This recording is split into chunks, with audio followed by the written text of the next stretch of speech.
This is St. Louis Cardinals baseball.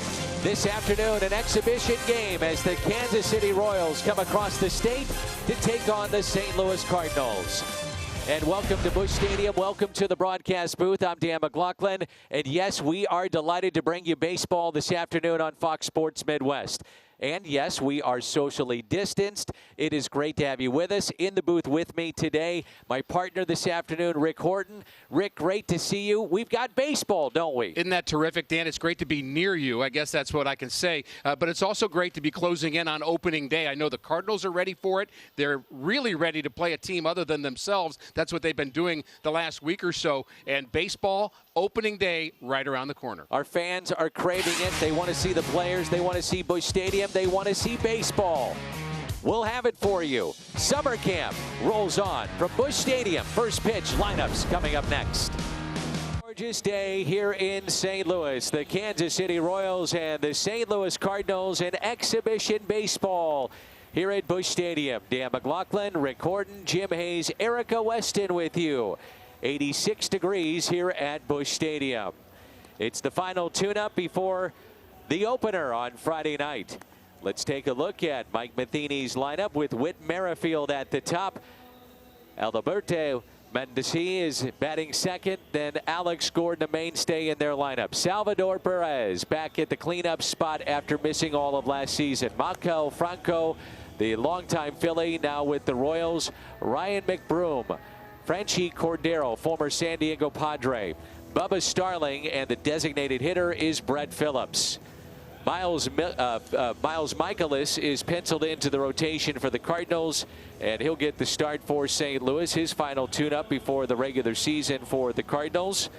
And so he is 9-14 from a season ago in 32 starts. Dealt with a sore arm in spring training, and so now fully healthy, 100% coming into 2020. The defense with Tyler O'Neill in left field, Harrison Bader in center, Dexter Fowler in right.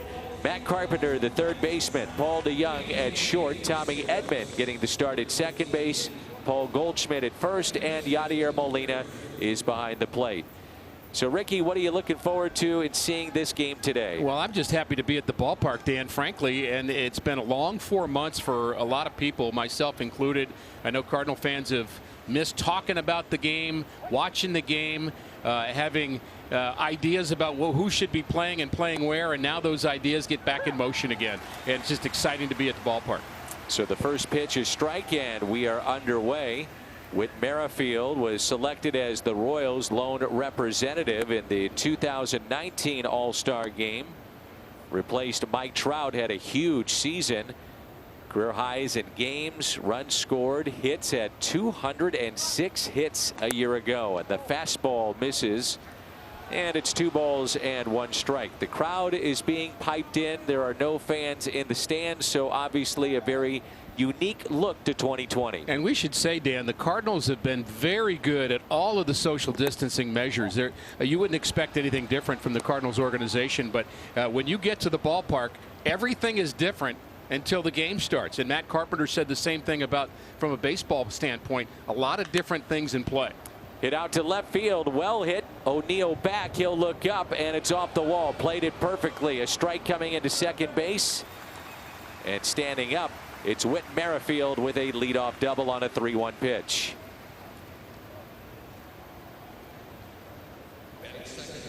Well, Miles Michaelis, Dan, a season ago had trouble getting the breaking ball down. And there's a breaking ball down. That's the pitch that he wants to throw. But when he gets the ball up in the zone, it's a little more hittable. And this one very nearly sneaks out of the ballpark. Merrifield, as you mentioned, a hitting machine the last couple of seasons for Kansas City. So important to that club. You know, everybody wanted Whit Merrifield after his season he had 2 years ago, and the Royals felt that they needed to keep him.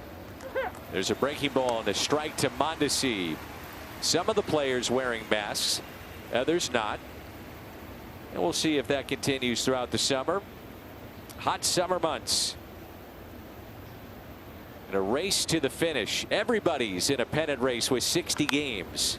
as Mondesi pulls that foul. You know, Dan, we've wanted that season for years where everybody's having a good year and you go into the final 2 months and everybody has a chance. Well, that season is here for sure.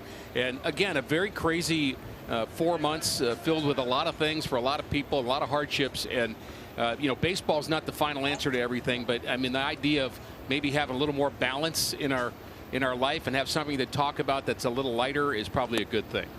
Just missed on the inside corner.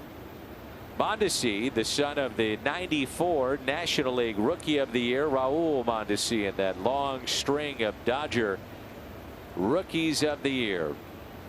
Adalberto Mondesi, shortstop for the Kansas City Royals, missed in, and it's 2-2.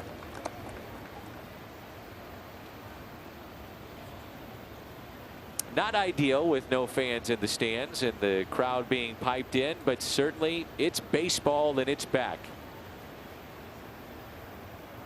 Excited to be back behind the mic and talking Cardinals baseball with you. The 2-2 pitch. Lifted in the air, left center. Bader calling for it, makes the catch. Merrifield tagging up. The throw into third is not in time. So Merrifield tagging up from second to third.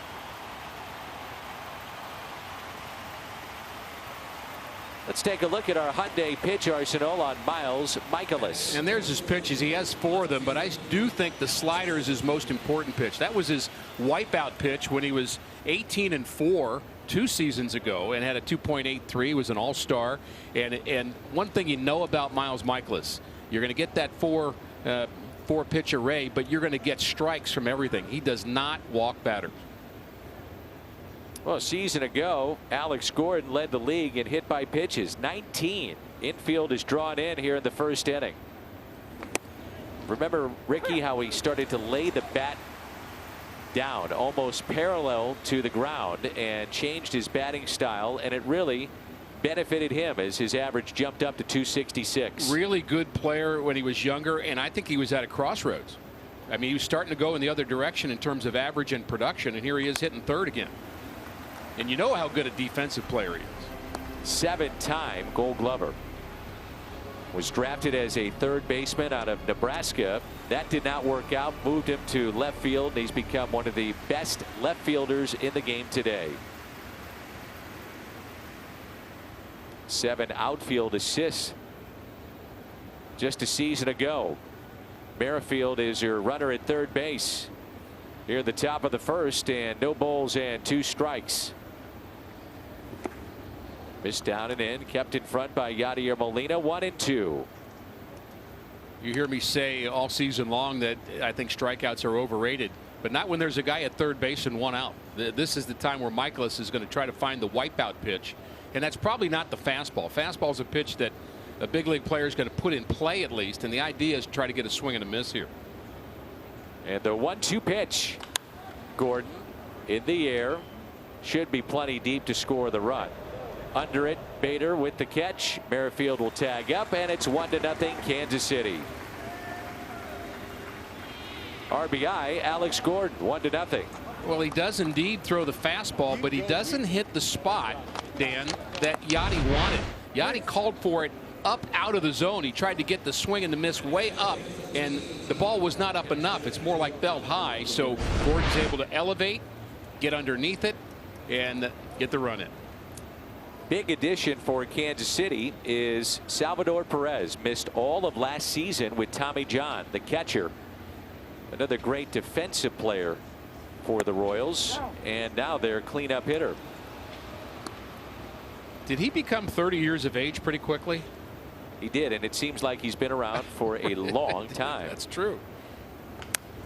Here's a ground ball that's pulled foul. His idol is right behind him in Yadier Molina. 6 feet away, social distancing. There you go. I might have to measure that, Dan. Wasn't talking about the umpire. No, right. Talking about the guy that's crouched behind him. 2 of the best right there, Molina and Salvador Perez, and that's fouled back at 2 strikes. Speaking of catching and umpiring, we had a funny moment here yesterday at the last inter-squad game where the umpires, after the first rain delay, went home. And that was it. Maybe they had something to do. Zoom call to get on. And Yadier Molina became the umpire and the catcher both. And he was raising his right arm on a strike. I found that hilarious. Matt Wieters, a couple of times who was on the other side, forgot to make the ball or strike call. The 2-2. Off-speed pitch and a check swing did not go. It's a 3-man umpiring crew, although there are 7 umpires listed. So we'll see if they maybe, after 4 or 5 innings, interchange. We'll see. 3-2, another pitch that's up and fouled back. Everybody has to adjust and compromise and do things different than we did a season ago, and that includes the umpires. Their travel is going to be different. And I think it's a learning experience, what a game day moment's going to be like for them as well. 3-2 pitch to Salvador Perez. Tapped foul, and we'll do it again. I learned yesterday on an MLB call that several umpiring crews will be flying with teams, and just to minimize travel issues. And of course, everybody who's in the Central is going to stay in the Central, umpires included, the East and the West as well. Travel should be very quick, regionalized. Hit sharply and off the glove of Carpenter, and a base hit into left field. Second hit allowed by Miles Michaelis.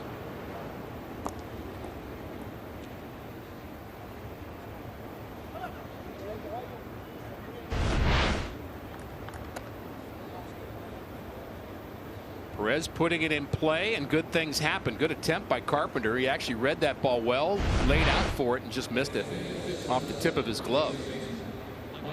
Good attempt. Mike Alfranco came up with the Phillies back in 2014. 1 year batted .280 for the Phils. Another year .270. Always has been able to swing the bat fairly well. We thought a star in the making when we first saw him with the Phillies. And maybe that's still to come. Signed as a free agent by Kansas City in late December. Popped up. Shallow left center. And the catch made by Tyler O'Neill. Sac fly by Alex Gordon to bring in Whit Merrifield. Coming up, Tommy Edman, Matt Carpenter, Paul Goldschmidt. Half inning in the books in baseball. Alex Gordon drove in 76 last year. Drives in the first run of the afternoon. 1-0 Kansas City. Tommy Edman will lead it off for Mike Schilt's club, followed by Matt Carpenter and Paul Goldschmidt here in the bottom of the first. Then Paul DeYoung, Yadier Molina, Dexter Fowler, Tyler O'Neill, the designated hitter Matt Wieters, and Harrison Bader. Kyle Zimmer, former top pick for Kansas City, a right-hander, getting the start today. #1 pick in 2014, and several injuries. He had thoracic outlet syndrome. He had shoulder issues. He had a leg problem. He just had one injury after another, and finally getting that chance to pitch at the big league level. And there's some opportunities for him as we look at the Kansas City Royals defense. Gordon in left, Starling in center, Cordero in right. Franco, Mondesi, Merrifield, McBroom along the infield, and Salvador Perez is behind the plate. Switch hitting Tommy Edman at the top of the lineup this afternoon. Shift on the right side, and the first pitch a strike. We have seen in the exhibition games, or at least the inter-squad games for Mike Schilt, it has been Colton Wong at the top, and then Edman hitting second, Carpenter batting fifth. So a different look here today. There's a base hit into right. And there's several reasons I like having Tommy Edman at the top of the lineup, and one of them is all he does is hit. 99 hits last year for the Cardinals, and he did not walk a lot. He talked about maybe walking more if he's going to be a part of the first 2 guys in the lineup, but I'll take base hits and line drives any day. And I think with the fast guys together, Dan, if you have Bader in the 9th spot and maybe O'Neill or Fowler in front of them, you've got speed in a row with Colton Wong in that mix, so you're not going to have anybody kind of slowing down things. And Cardinals may manufacture runs. They're looking for ways to score more runs this year. Shift here with Matt Carpenter as well. Tommy Edman saw that. Carpenter has looked fantastic at the plate. Well, his first batting practice, I watched him in spring training, which seems like it was about 10 years ago. And the first round, he had 4 bullets to left center. I mean, just bullets. And he was working all winter on trying to rediscover Matt Carpenter, the outstanding hitter, because he certainly has had moments where he's been certainly an all-star, but an MVP candidate even. But he really got into a funk last year, and I think he's done everything he can do to get out of it, and he's looked good so far. The outfield currently now with Kansas City very, very deep. Bubba Starling extremely deep in center field for Carpenter. They're deep positionally, but they're not deep in terms of their depth chart, and we'll have more news on that as to several stories coming out really in the last couple of days. And the one I'm speaking about is Hunter Dozier, their right fielder, found out this morning and announced this morning that he was tested positive for COVID-19, and he is, I understand, asymptomatic at this point. But Mike Matheny's depth in the outfield has certainly changed. Jorge Soler is not here today, a big part of their offense, but he'll be there for opening day. Hit on the ground right side, could be 2, and that will go 4-6-3 on the double play.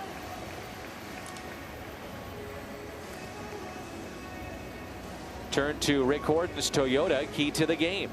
Well, my key to the game today and really beyond this is stay healthy, and there's a lot of reasons for that. You want players to be ready for opening day and to be kind of hitting their stride, but of course with what we've dealt with as a nation and across the world, the idea of being as healthy as possible is critical. And Mike Schilt has been saying, Dan, that it's on him and the veteran players to self-police and make sure players are doing all the things they need to do correctly, because it's just going to hurt them if they don't take the proper precautions.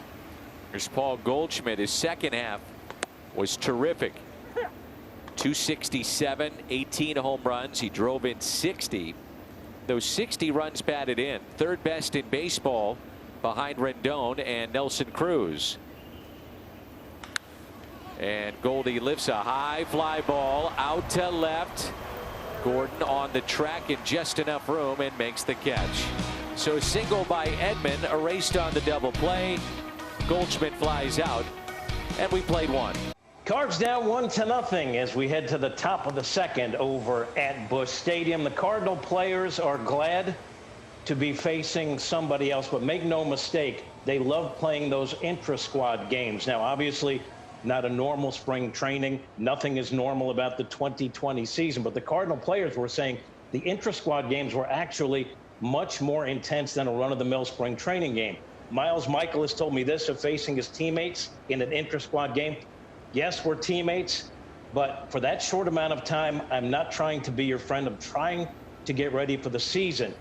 Now, not playing in front of fans is another adjustment that the Cardinals got used to with the inter-squad games. Matt Carpenter said there is a positive to that. Carpenter told me it takes me back to my roots in sandlot baseball. I think it lit a fire under some guys and reminds us of why we fell in love with this game. Dan, I am so happy to see him playing baseball. Well, I'm happy to see you, Jimmy. I want to follow up on that. The no fans, what did guys tell you about impacting play? Well, they said it definitely takes some getting used to, even when they're pumping in fan audio.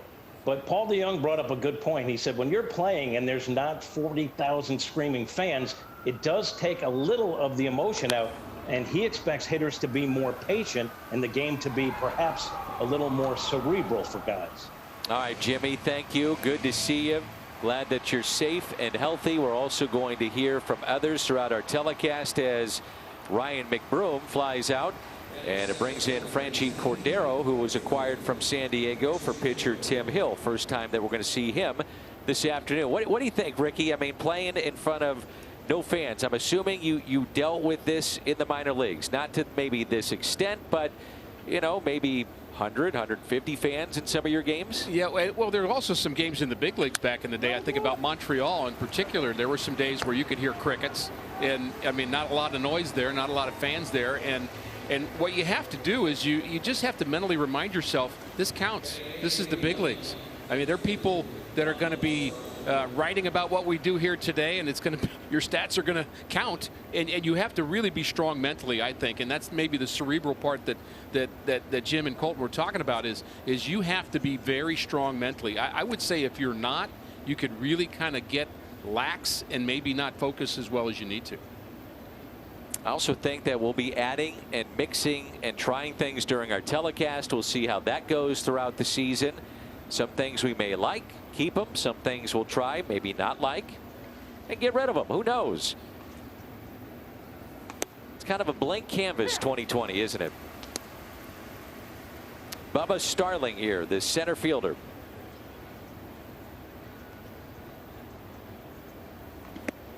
And a breaking pitch taken low and outside. 1-0 Kansas City on the sac fly and the RBI to bring in Whit Merrifield off the bat of Alex Gordon. Popped up. Yachty gives it a look, and that'll get out of play. 1-2 the count. As Michaelis is looking to have a very quick and efficient inning. It's one thing that when Miles is right, he'll do that. Michaelis needed 24 pitches in the first inning. He led the Cardinals and was 7th in the National League in 2019 with only 15.6 pitches per inning. That was a season ago. And there's a base hit into center field, and the third hit allowed by Michaelis. We saw a rough tune-up start yesterday in an inter-squad game with Dakota Hudson, who slated to start game number 3 on Sunday against the Pirates in the opening series. But it'll be Michaelis who left that pitch right out over the plate. And we expect to see Carlos Martinez today. So that rounds out the Cardinals rotation. And I don't think that's a big surprise to anybody. I know Carlos is happy to be back in the rotation, and he's earned that spot. I think the key there is he earned it, didn't he? I mean, they gave him a chance. He came out and said, I want to start. And the work ethic that he showed, and face it, these players had to do a lot of work on their own without anybody watching them for 4 months. So then Kim will go to the bullpen. He is on the list potentially to pitch today, along with Carlos Martinez, as Rick mentioned, Johan Oviedo, Macy John Gant.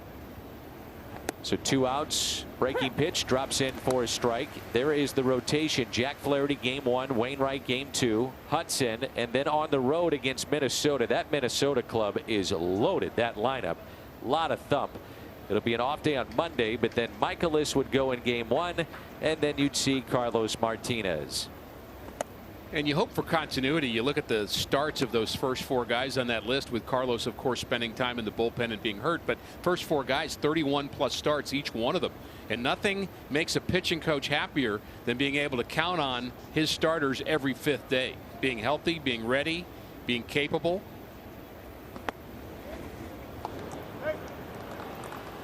And then you can work on the bullpen from there. 2 balls and 1 strike. A pickoff here from Molina. Yachty loves to throw still, doesn't he? How about the shape of the 38-year-old? He just turned 38. He's in tremendous condition. Say the same thing about our other 38-year-old Adam Wainwright. Agreed.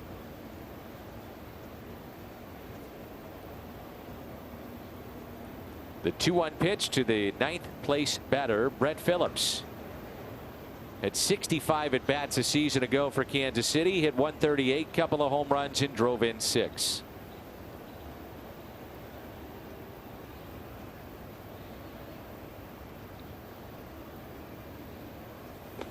You know, I mentioned Wainwright, Danny. I would say a season ago, going into the 2019 season, we were thinking, well, maybe Waino will be the 5th starter. You know, he's getting a little older, certainly important to have around. But, I mean, he's got to have a shot at that 5th starter. And now he's the number 2 starter. I mean, you're talking about a guy that's just totally found himself again. And, by the way, has done an awful lot to help assimilate our left-hander, Kim, from Korea. Really took him under his wing during this pandemic and helped him adjust to being a St. Louisan. First walk issued by Miles Michaelis, as Kim came over from the KBO, went to Jupiter, Florida, away from his family, then could not get back home, came up to St. Louis, and then, you know, couldn't fly back home. So he was stuck here, and those two worked out through side sessions, bullpen sessions, as Merrifield pops that one foul on a 3-1 pitch, put one off the wall in left field, doubled, and then came around to score on the sac fly by Alex Gordon back in the first inning.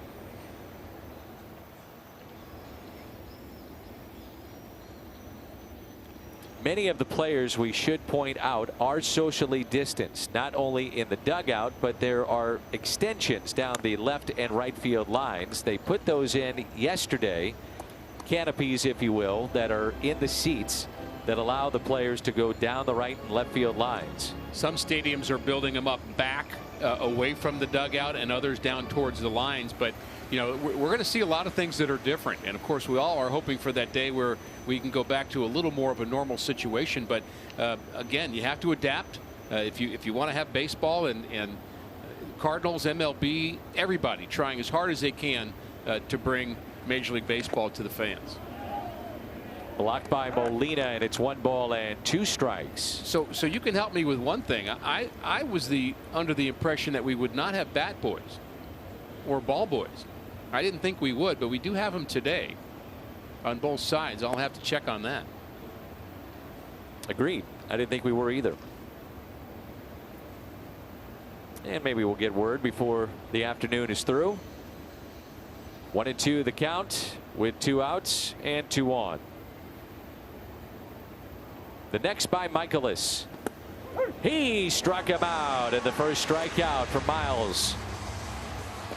Well, social distancing, a part of everyday life, and that includes baseball in 2020.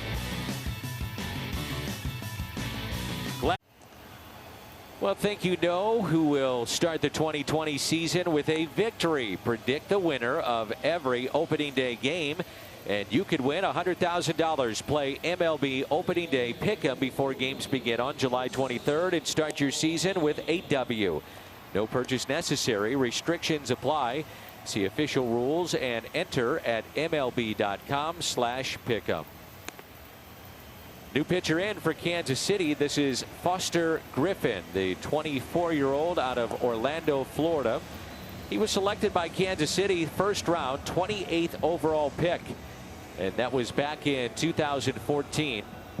It's one thing they have, Ricky, coming through their system. They spent a couple of years selecting college pitchers and young pitching coming through their system, and that's why they feel their turnaround, even though 100+ losses a year ago, will not be as sustained as they've had in years past. Yeah, you expect the college pitcher to be ready quicker, and the Royals need that now. We talked about the opportunities now on Mike Matheny's club to get a position, because first of all, you've got 2 of your 5 starting pitchers who are out, including their opening day starter Brad Keller. He's out, so you've got 2 spots in the rotation, plenty of spots in the bullpen that are open. And that'll be an error on the third baseman, Franco, and Paul DeJong is aboard on a hard hit ball to third. So DeJong is aboard, and it brings in Yadier Molina. It just ate him up. Took the wrong hop. Got the short hop. You either had to lay back or come in a step. And that's something he's well aware of.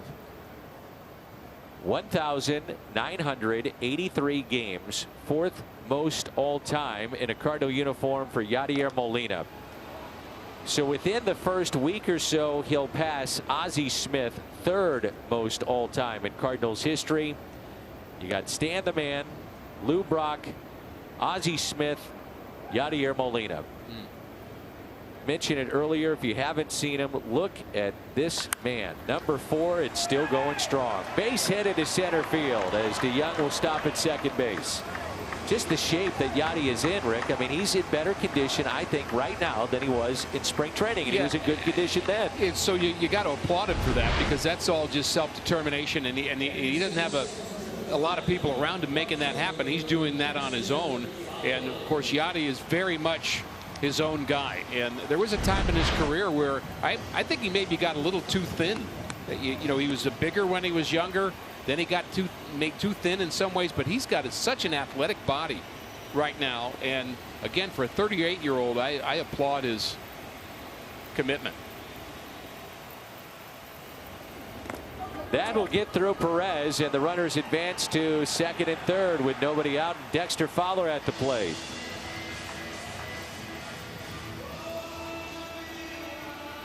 Gets through Salvador Perez. A almost thought he got crossed up there. That was a 59-footer. Went back to the screen.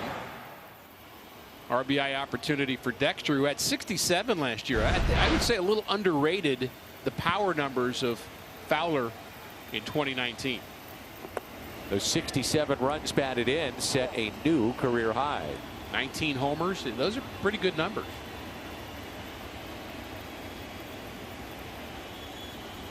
Outfield very deep. Bubba Starling probably too deep at center. There's a strike on 2-1.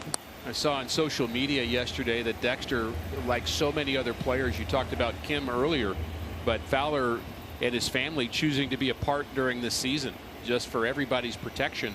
And you know, players, you know, it's one thing when you sign up for that, but you don't expect it. You've got to really rearrange things. And with young kids, it's a challenge for these guys, but of course they understand the greater good to be out playing baseball for fans. 3 balls and 1 strike, so Fowler here can be selective. Cardinals down by a run in the home half of the 2nd inning. And now the bases are loaded for Tyler O'Neill.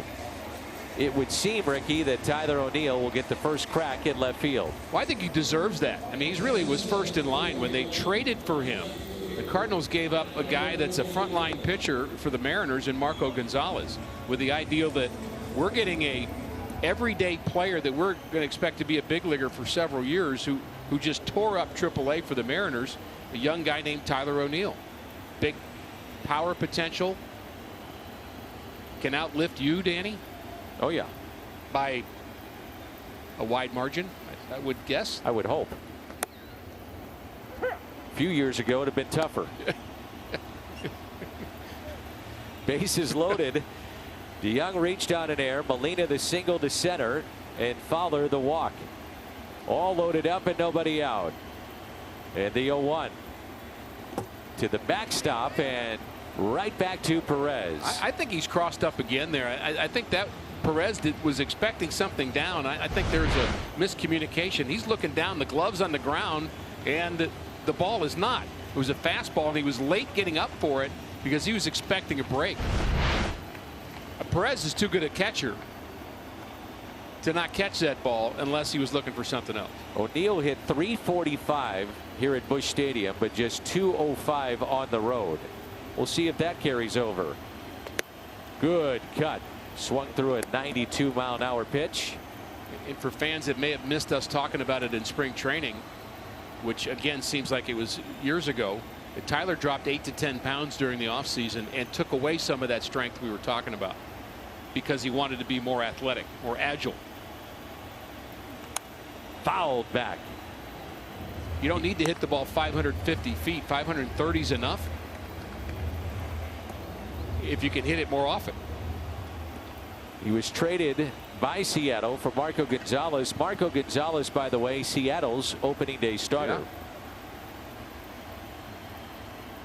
Yeah. Again, the 1-2 pitch. 2-2.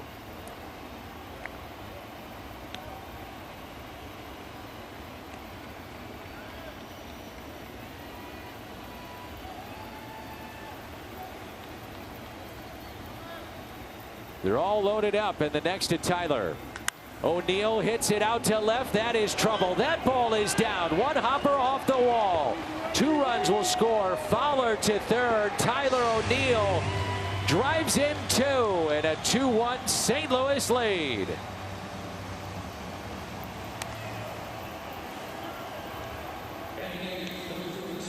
Tyler hammers this ball up. A season ago, they got him to chase up and a lot of swings and misses, but he shortened his swing straight to the ball, boom, and smokes that ball into the corner. So yes, indeed, he deserves the first shot at that left field position, although Lane Thomas, to me, is somebody we should not forget about. Picked it up lately too.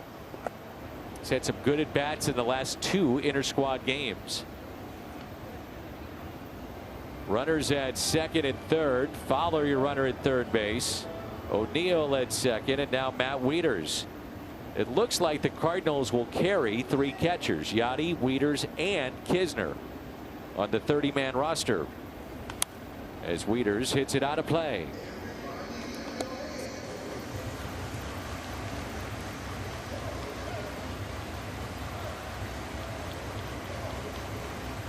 Boy, Matt Wieters had some big moments for the Cardinals. One was early against San Diego, another one late with a home run against the Washington Nationals in a day game.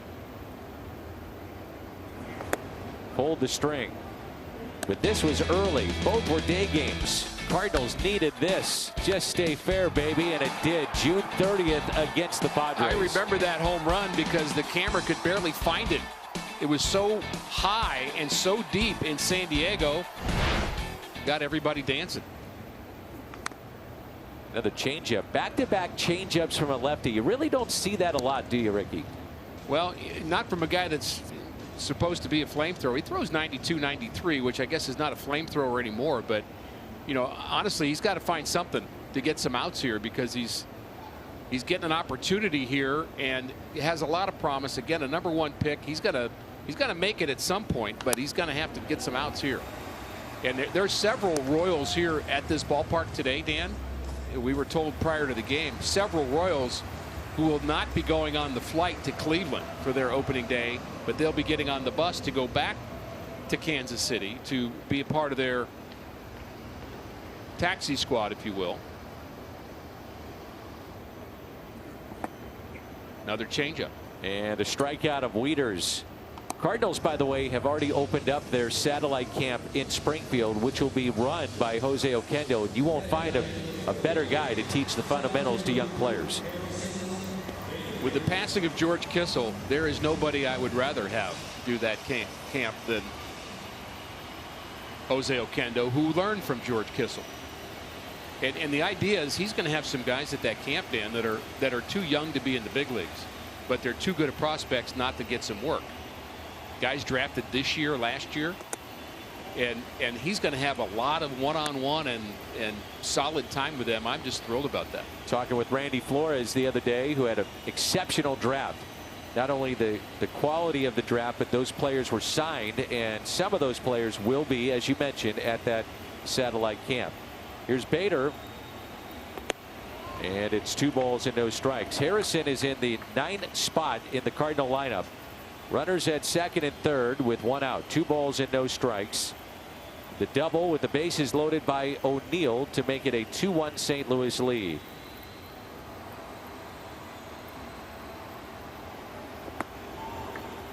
Kevin McCarthy is warming up in the Royals bullpen.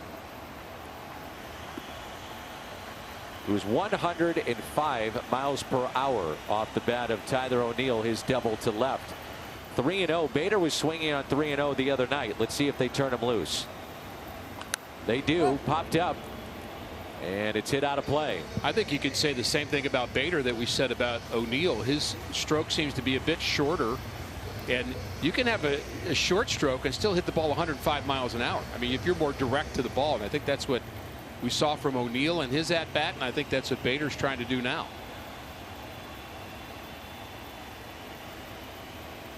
Three balls, 1 strike. Runners at second and third. The next to Bader. Full count.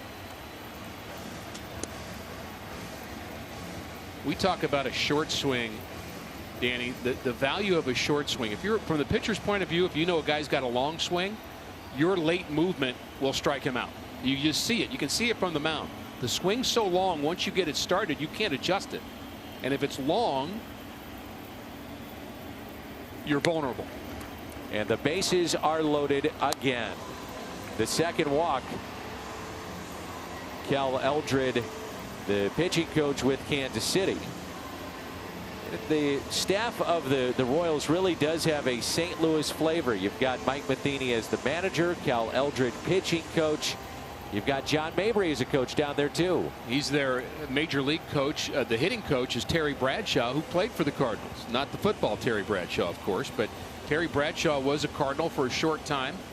And several coaches in the minor leagues, some names you might remember: Jeff Suppan, Reggie Sanders, Tim Conroy is one of their main scouts.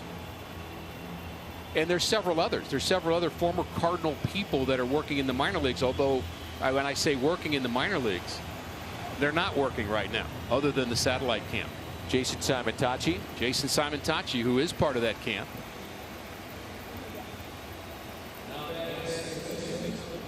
There's also some players, and we may see one of them pitch, if not two, but Greg Holland and Trevor Rosenthal. Yeah, I'm really pulling for Trevor Rosenthal, who had some fantastic years here in St. Louis. I'm pulling for both of those guys, frankly. I know Greg Holland had a tough time in St. Louis, but was a real pro about it.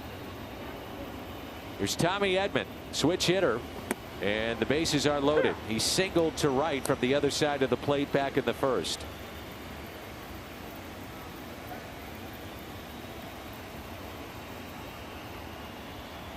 They're all loaded up for Tommy Edman. 2-1 Cardinals here in the home half of the second.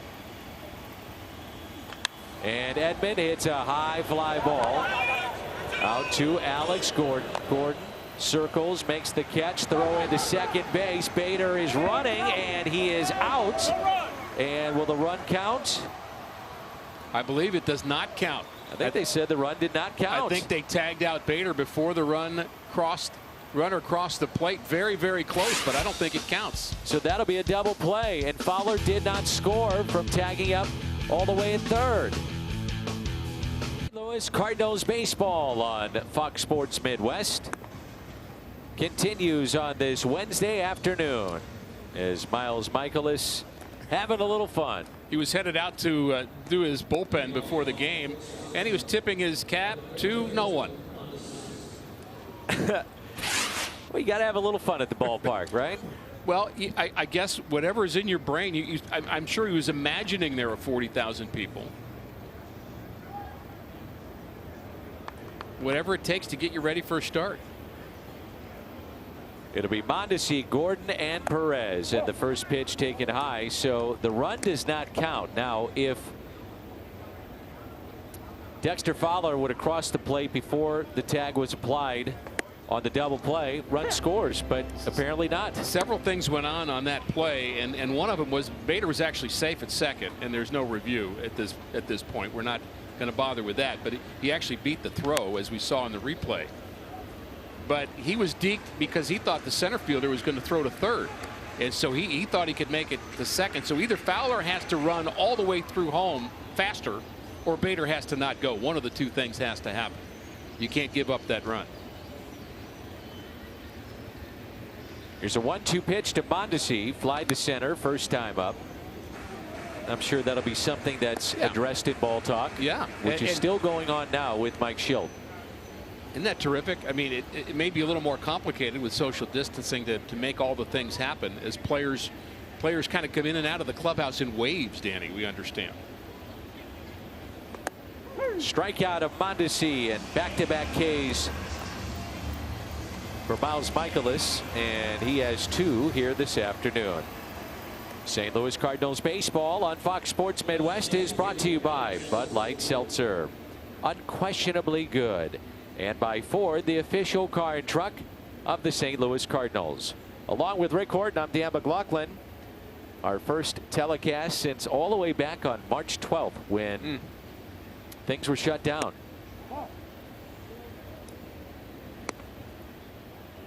And how our world has changed since then. Boy, it sure has.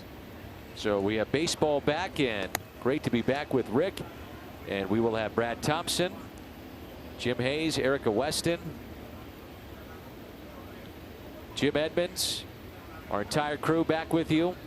And Cardinals baseball.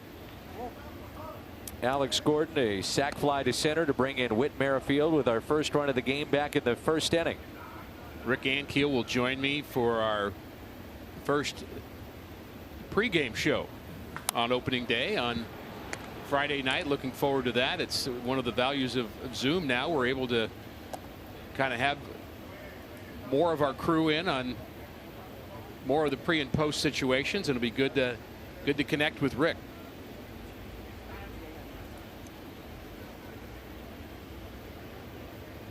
Opening day will be Friday night, hour-long pregame show beginning at 6. And a fly ball that's taken there by Dexter Fowler for out number 2.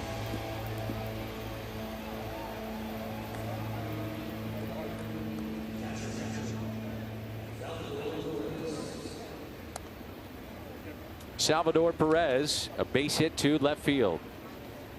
You know, there's a couple of things we were told about Mike Matheny when he took over the job with the Kansas City Royals. One was being more open to the idea of analytics. Well, we've seen the Royals shift a ton already in this game. That's number one. And number two, just being more open-minded with the media. You know, just meeting with the media, the conversations with the media. And our understanding is that he has been just fantastic in dealing with the beat writers, the broadcasters. You know what? Good for Mike. Yeah, so happy. I'm so happy to see both of those things. I mean, the first thing, I think he was a little more sabermetric inclined than people gave him credit for, but he actually took a college course and actually gave me the information. I was considering doing it in the winter myself, just to kind of go in, I mean, a deep dive into analytics, but rave reviews about him dealing with the press. Out to center, Bader back near the wall, leaps and it's gone. A home run for Salvador Perez. It's got to be huge for Kansas City to get that bat, that leadership, and that defense back in their lineup. A home run off of Michaelis, and that ties it at 2.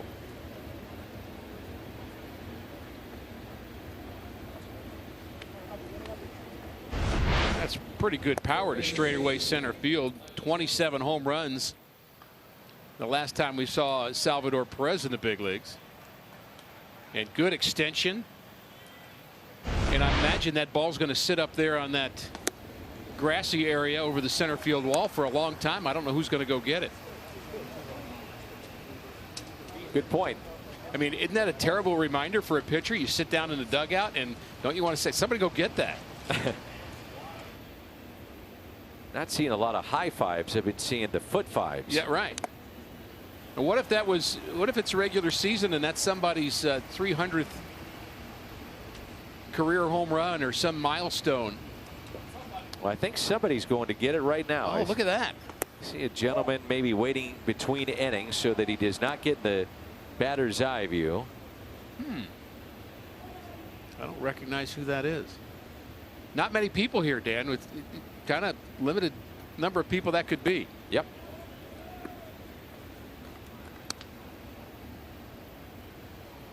There he is. I thought for a second when I first saw him it might be Bill DeWitt, the third, but it's not. 2-2, had him out in front, popped up, backing up a step or two, Tommy Edman. Well, when you see this shot, you know baseball gets back. Baseball's perfect night. We're proud to partner with Wells Fargo Advisors and thank them for continuing to serve the community through their contributions to Cardinals Care. That was Eric Jaffe, by the way, Cardinals Authentics Eric Jaffe, and that ball will go to the MLB Authenticator. So if you want that home run hit, that baseball, it is yours. Just head to Cardinals Authentics. And it will be sanitized, of course. Of course. I'm just glad that Miles Michaelis doesn't have to look at it sitting there for the rest of the day. That's my thought. No. I doubt that Miles would be buying that baseball. I don't think he wants that. I wouldn't think so. Here's Carpenter and the shift on the right side. We have seen, and you touched upon it earlier, but Carpenter from the beginning of spring training carrying over to summer camp, but gap to gap, but especially left center. And I would say more line drives from him too. I mean, I think, you know, he's going to hit his home runs if he tries to hit line drives. I've always thought that about hitting. When you try to hit the home run, maybe you get nothing.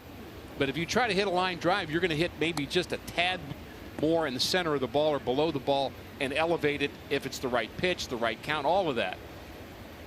Right speed, right location. But you hit a lot of line drives, you're going to get your hits. And we talked about Whit Merrifield earlier, Dan. Highest line drive percentage in the American League. There's a line drive.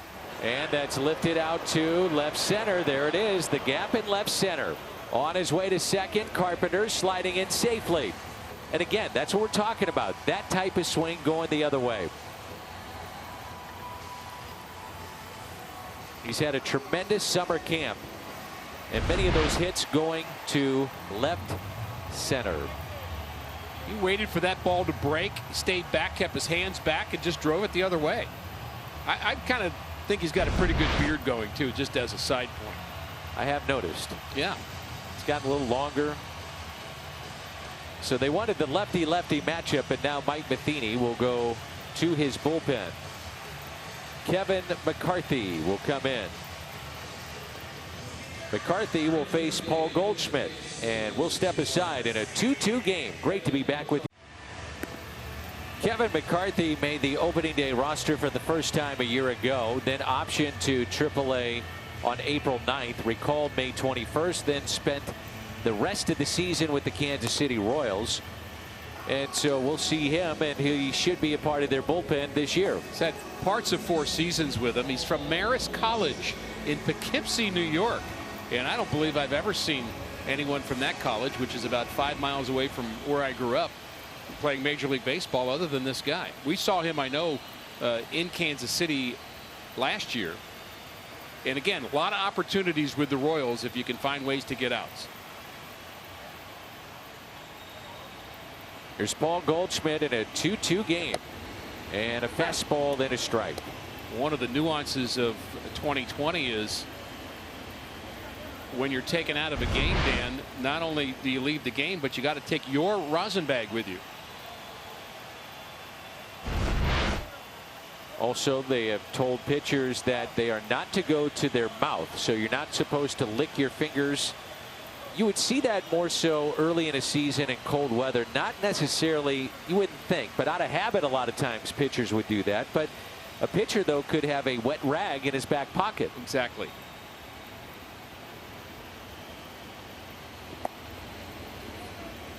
Gaylord Perry was trying to come out of retirement. Yeah, I can have a rag with something on it in my back pocket. Yeah. Well, I understand that the umpires will periodically check to make sure that that is water on that rag. They're not going to check it all the time, and they're going to assume that players are just going to abide by it and do the right thing. But players are players.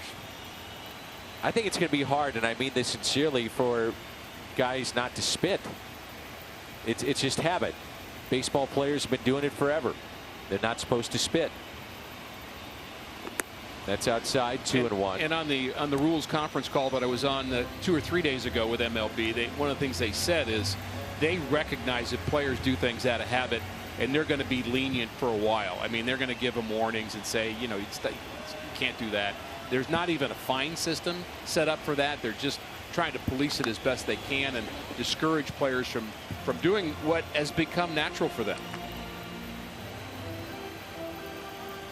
2-2, the count on Paul Goldschmidt. Sent one to the track in left field his first time up.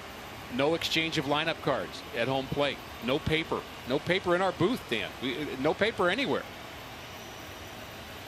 Universal DH.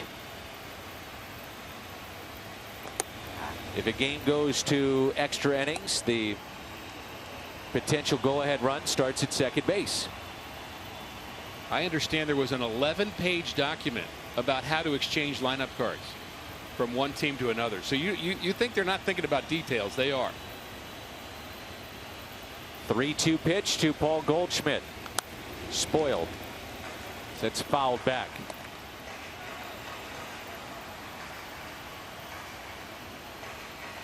Ideally, you don't want to have anyway a bench clearing brawl, but that is certainly frowned upon. With heavy penalties for that. Yes.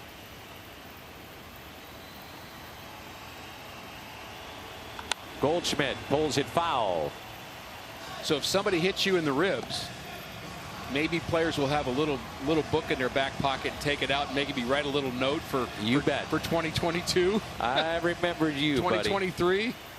Or even, let's hope, 2021. Yeah, let's hope so. Well, you know, they don't forget, that's for sure. 3-2 tap foul again.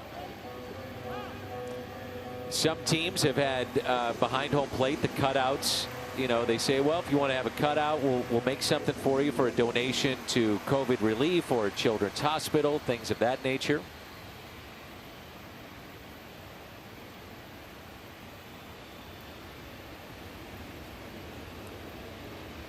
A 3-2 pitch again to Paul Goldschmidt. Hit up the middle, and Mondesi spins and throws. It's high. It's off the Cardinal dugout, and a heads-up play there by McCarthy to get the glove on it. If not, Carpenter may score. Base hit for Goldschmidt, and runners at first and third. Well, Mondesi got half of it right, showing terrific range up the middle.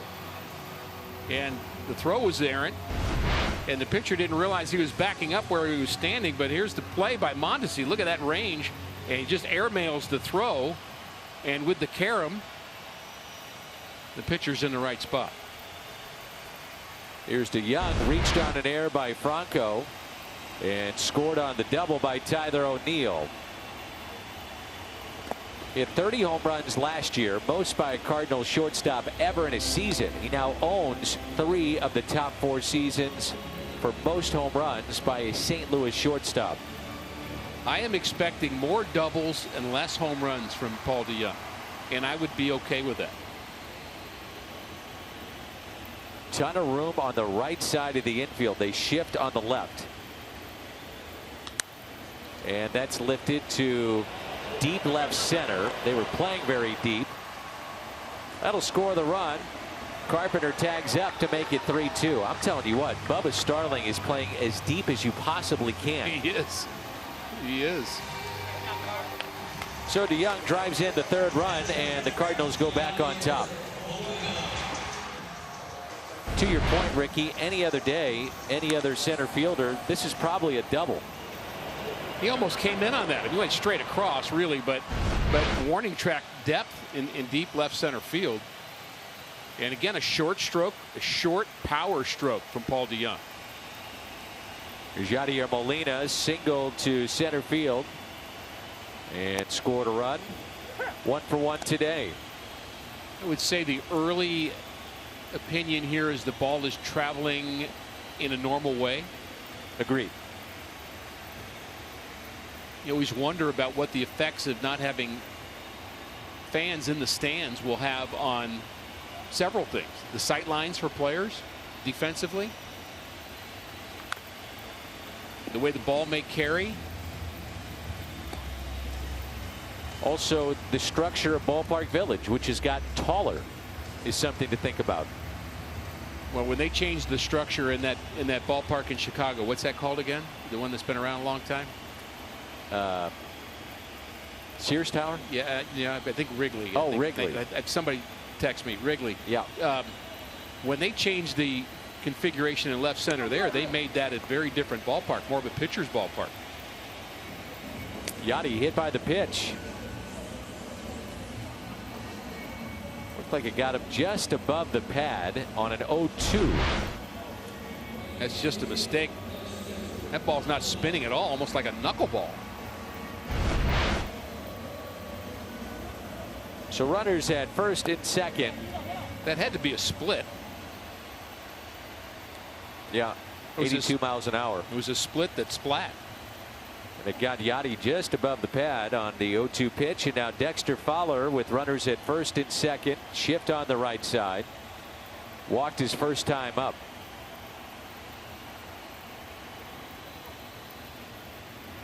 And Fowler taps it foul. So it looks like your outfield would be Tyler O'Neill in left, Bader in center, Fowler in right. I would imagine Edman at third, DeYoung at short, Wong at second, Goldschmidt at first, and then Yachty behind the plate, your designated hitter, Matt Carpenter. Let's go. I'm ready. And that's where you start. Mike Schilt has made it very plain that Tommy Edman is a regular player. He just won't play in a regular place. And he loves his versatility. And so if you need a day off for anybody, he can move around, and that anybody can become the DH. So Carpenter may play third, and you may let Paul Goldschmidt have the day off, or Paul DeYoung, whoever, because Tommy Edman can play anywhere except behind the plate. No balls and 2 strikes. Runners at first and second. Pretty short lead at second base there with Goldschmidt there. And Molina, your runner at first base. Outfield is straight away. Miss low and outside. Do you think that managers, because every win is about, in a normal season, 2.7.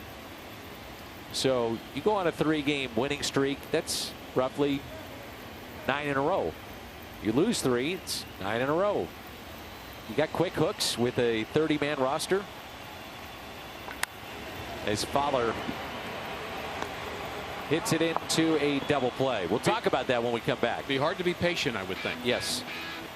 Cardinals pick up a run thanks to Paul DeYoung, and they pick up a lead.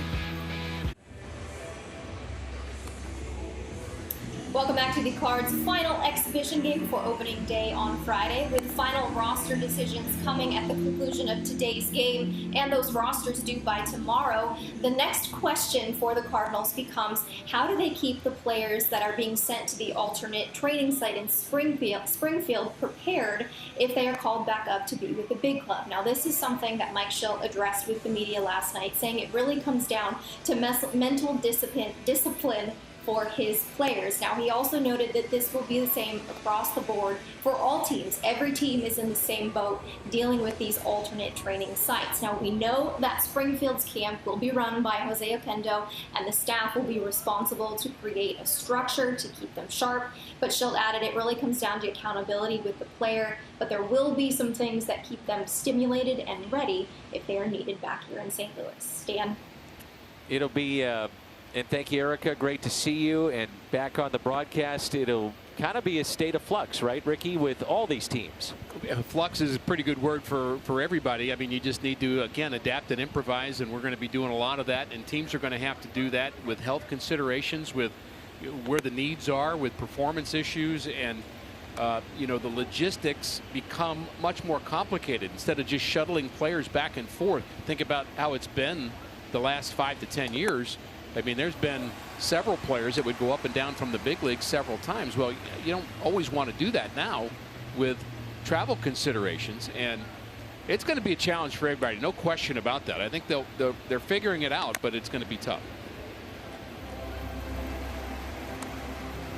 3-2 our score as we are in the top of the 4th. St. Louis leading this ball game. Well, we were talking about it before. For managers across the board in the major leagues, it's a 60-game race to the finish. So, you know, do you have quick hooks? How long do you stay with guys? You know, every win truly is so important. You can't just ease into a major league season. I think that's what makes this so much fun. There's a fly ball out to left, and Tyler O'Neill makes the catch. Schilt was asked about that today, and the question was, do you feel a sense of urgency at the beginning of the season to get off to a good start? And if you don't have a good start, are you sunk? And he said, well, not necessarily, but, and he had the but to follow that everybody wants to get off to a good start now, needs to get off to a good start, because you get 10 games out, Dan, early, or even 6 games out. Yeah. You're going to feel, here's the deal. I think you get 6 games out early, you're going to feel pressure like you've never felt before. You're really playing the second half of a season without having played the first half. A season ago, the Cardinals were 47-27 in the second half, and let's hope they do that again this year. Something like that. Cordero broke his bat, and the base hit after the fly out by Ryan McBroom, so he's 1 for 2.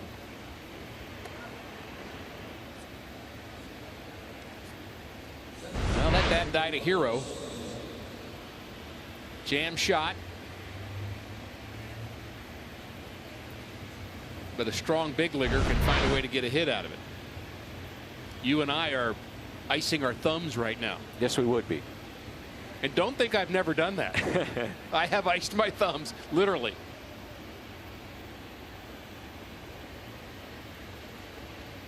Here's Bubba Starling, a single to center. We are seeing, by my estimation, not many fastballs at all from Miles Mikolas. It's a ton of breaking balls and off-speed pitches so far this afternoon. So the good part about that is if he's throwing breaking balls, I think he feels sound physically. You know, when we left him, as we mentioned, when we left spring training, and we know there's been a lot of work done between now and then, but he had to shut it down in spring training, and we thought, oh boy, this could be a big hole to fill. And so I'm just happy to see him throwing as many breaking balls, because that's going to tax your arm more than the fastball does. And there's the 87-mile-an-hour pitch there. I'm not sure what that was. Starling single to center field, first time up. Outfield is straight away. And nothing in 2. If 87 was his fastball, that is far below what we've seen in the past. Looking at a number of the pitches that he has thrown, they've been in the 90-mile-an-hour range. Still down a bit from what you expect from Miles. Strikeout there on 3 pitches, and that's out number 2 here in the 4th. Well, 2 breaking balls for Michaelis, the slider and the curveball, and that's the slider down and away. And with 2 outs, the batter will be Brett Phillips. Walked back in the 2nd inning. Miles has struck out 3. He's allowed 5 base hits, included in there a home run hit by Perez, and a breaking ball drops in for a strike.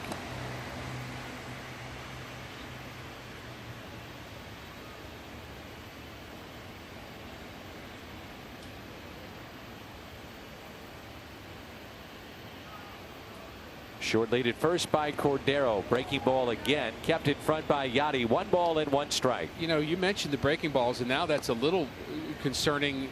The fact that he's not going to the fastball, and he threw that last fastball, and Yachty looked in towards the Cardinals dugout.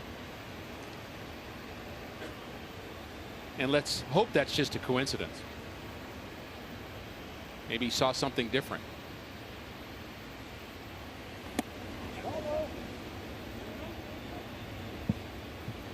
Two balls and 1 strike. He has touched 92 here this afternoon.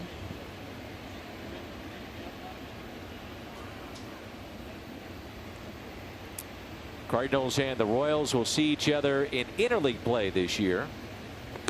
It's unfortunate because it would have been a lot of fun as the Cardinals in interleague play would have faced the American League East. Yankees coming here. You had the Red Sox. You would have had the London series, which got canceled with the Cubs.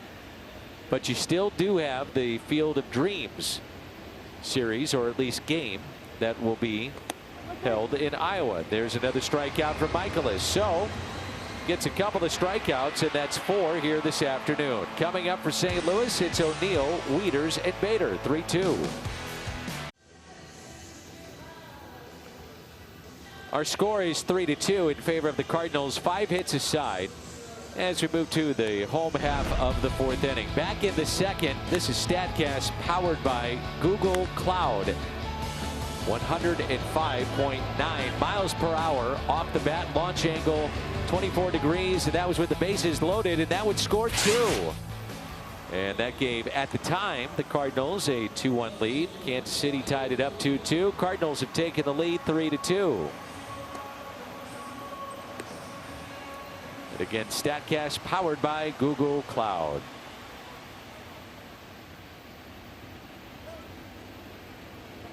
Jonathan Bolin, a 6'6", 262 pounds, out of Arlington, Tennessee. 2nd round pick in 2018, and a shift on for Tyler O'Neill. O'Neill, Wieters, and Bader, 7, 8, and 9 in the Cardinal lineup.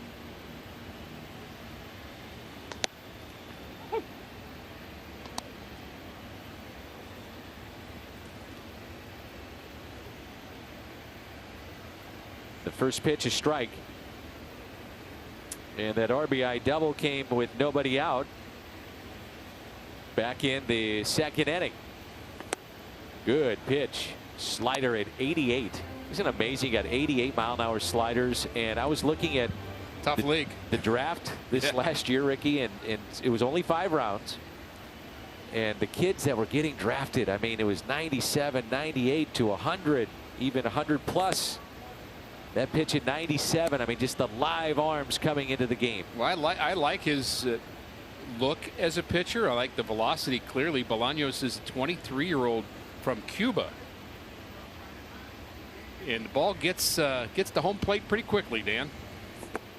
Ooh, that's a nasty pitch there. Bottom dropped out of it. A strikeout of Tyler O'Neill.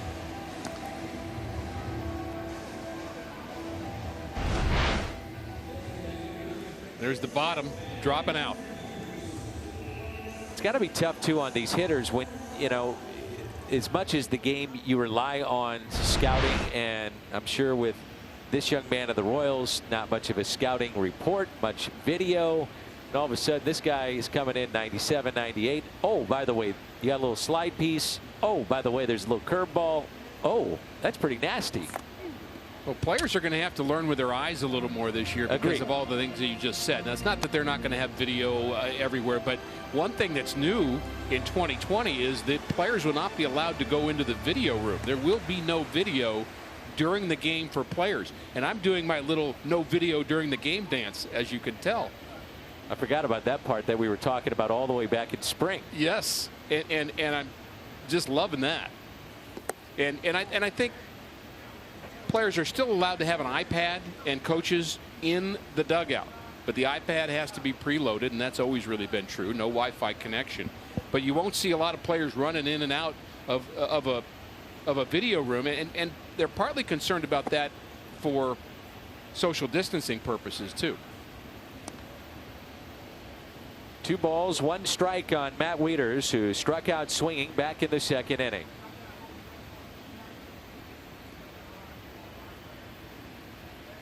Cardinals did put Brad Miller on the injured list, so he has been nursing a sore heel, and he was a player thought of to be a help with the infield, maybe a potential DH, and the Cardinals also have released Brett Cecil. So that news hit today. Cecil was in the final year of a 4-year contract.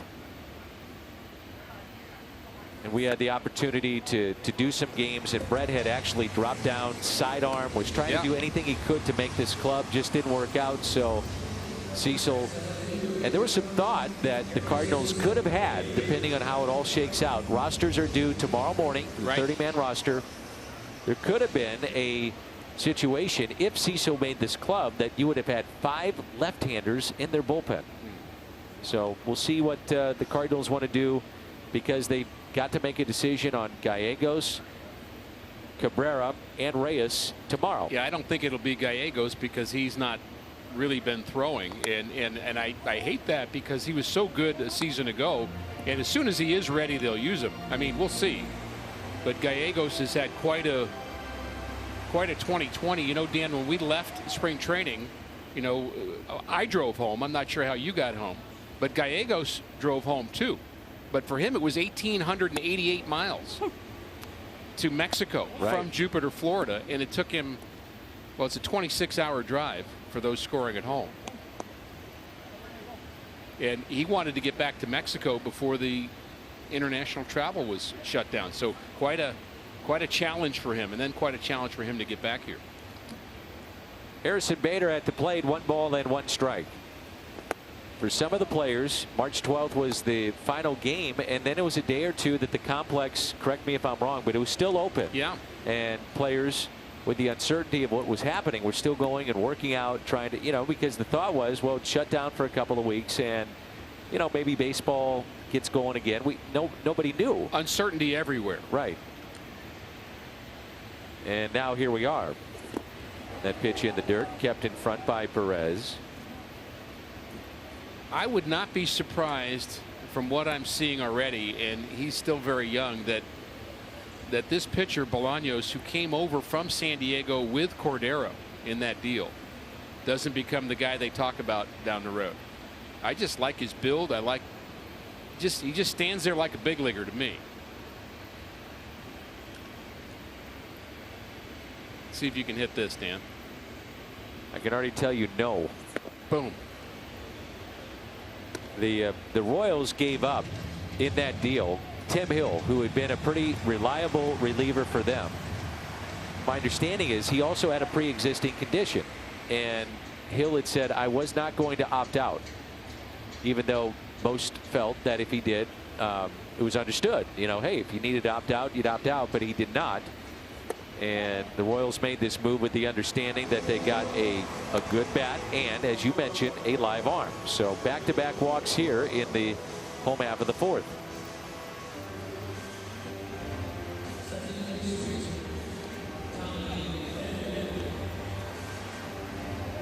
Help Cardinals Care raise funds to benefit children in the community. Purchase a 50-50 raffle ticket during every Friday, Saturday, and Sunday home and away game. One winner selected on each qualifying game date and receive 50% of the pot. And you must be in the state of Missouri at the time of purchase.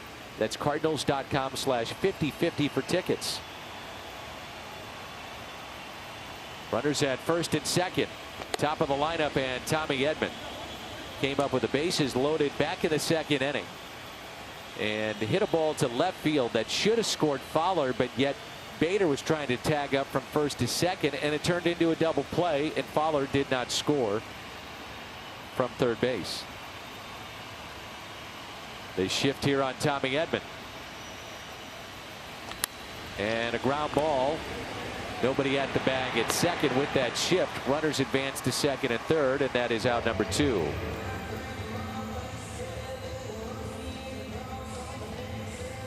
So you might be able to say that the shift allows this to be an out, because there's the shortstop on the right side of second base, and maybe that's a hit otherwise, or maybe the second baseman is playing close to the bag and it's a double play to end the inning. And that's the great debate about the shift, and there's a lot of stats that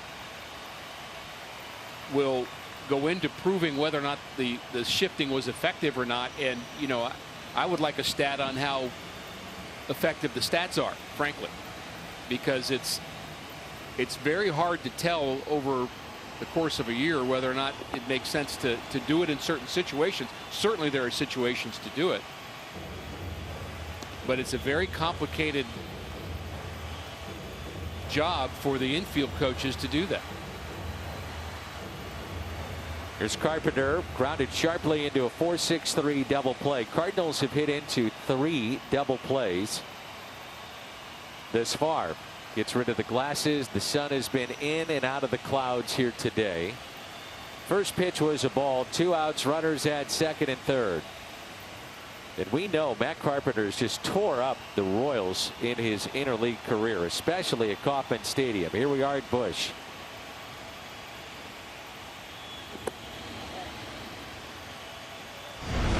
Take you back to the third inning and going the opposite way.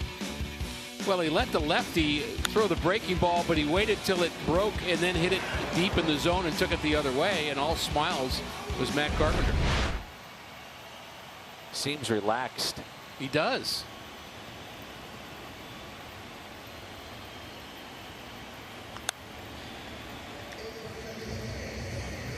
Carpenter has played 1,149 regular season games. That's 24th all-time in Cardinals history. He's closing in on Keith Hernandez, Tim McCarver, Pepper Martin, Dal Maxwell, Joe Medwick, and Terry Moore, which will put him in the top 20 before his contract is through here in St. Louis. And that's something. The 2-1 pitch. Carpenter hits a ground ball to first. McBroom will take it himself, and the Cardinals strand a pair. We have played 4 here in St. Louis, with the Cardinals leading this exhibition game. It's 3-2. Cards up 3-2 as we go to the top of the 5th over at Busch Stadium. Cardinals baseball back on Fox Sports Midwest. The season gets going for real Friday night, but the players are very aware to complete the season in the middle of a pandemic, it's going to take a lot of personal responsibility. Following the protocols, avoiding risk whenever possible. The players have talked about it amongst themselves quite a bit. Might be tougher for some of the younger players that don't have families, guys like Harrison Bader, but Bader told me he's loving it. Bader told me this: my personal life is non-existent, 0 And it actually feels great because there's a lot less noise. It's just baseball. I've been waiting so long to play this season. I'm not going to take it for granted. For 2 months, my sole focus is going to be becoming a winning baseball player. And Dan, the players understand what it's going to take to keep this thing moving forward safely.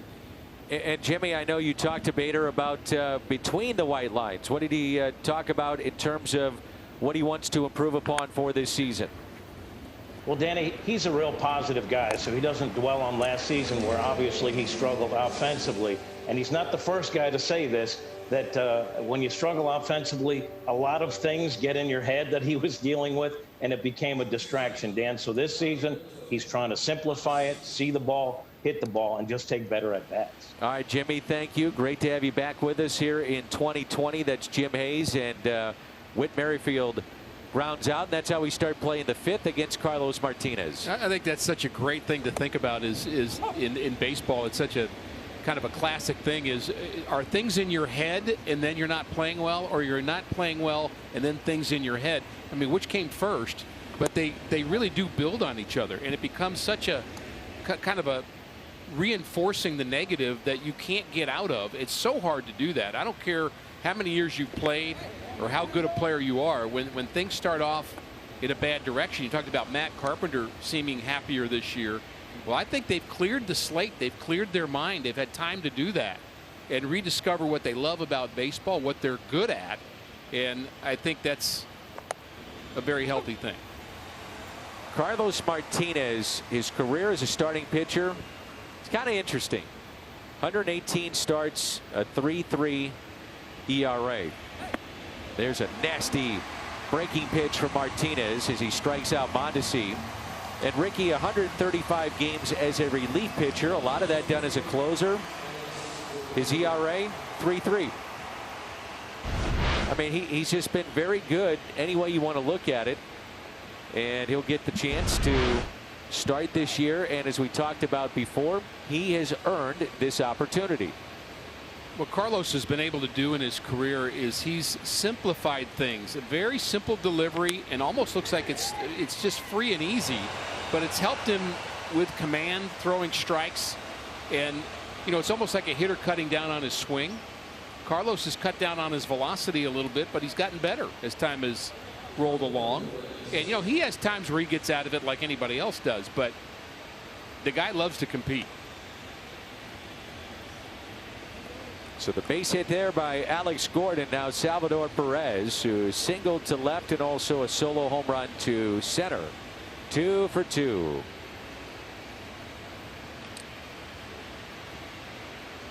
The 6-time All-Star. 2 outs, runner at first.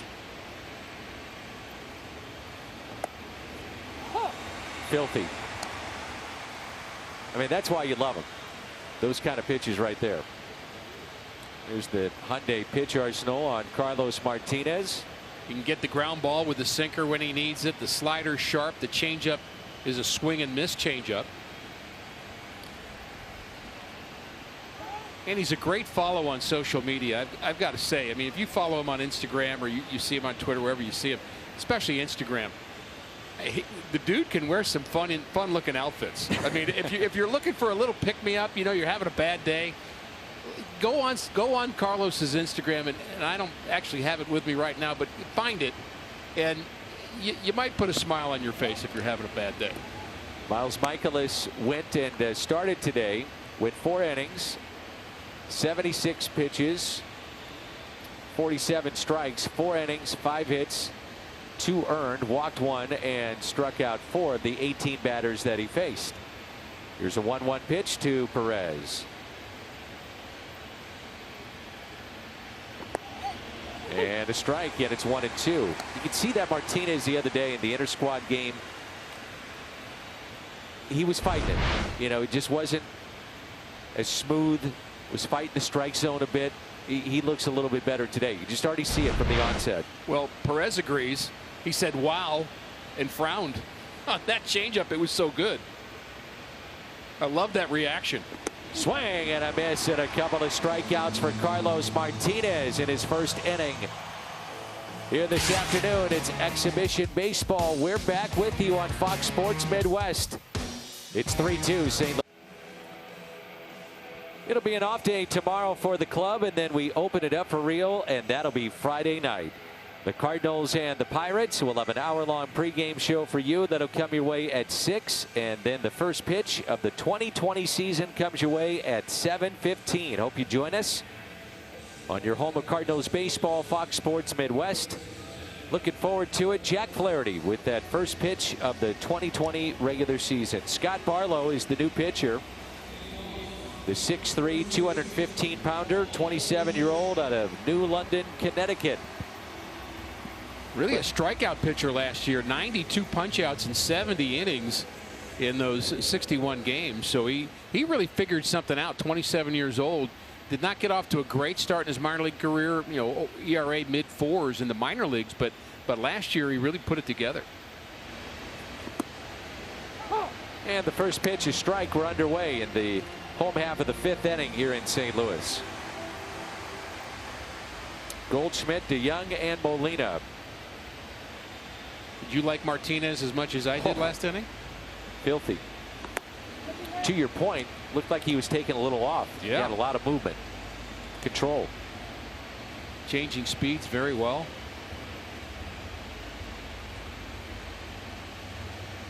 Cardinals really have had the better of the Royals since interleague play began. They played each other 104 times.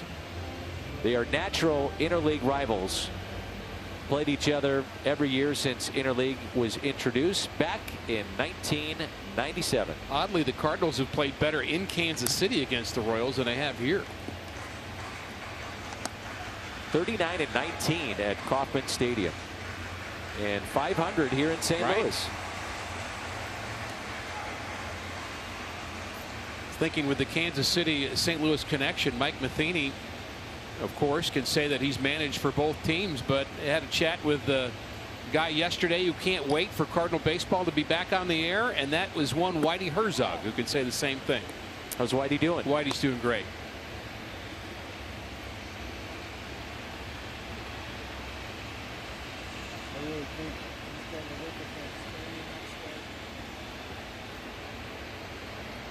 The 3-2 pitch to Paul Goldschmidt. Here it comes, and it's taken up and in.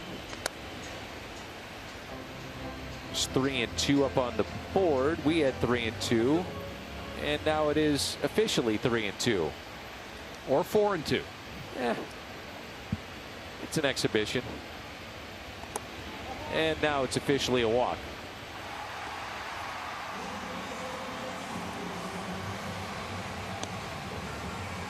DeYoung scored, reached on an error back in the 2nd inning, and picked up a sac fly RBI back in the 3rd inning.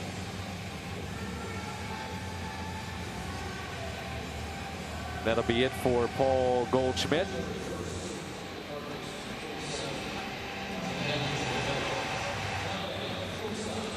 Rangel Ravello will be the pinch runner. Ravello's played a lot of third. He's played first base, and he's played left field.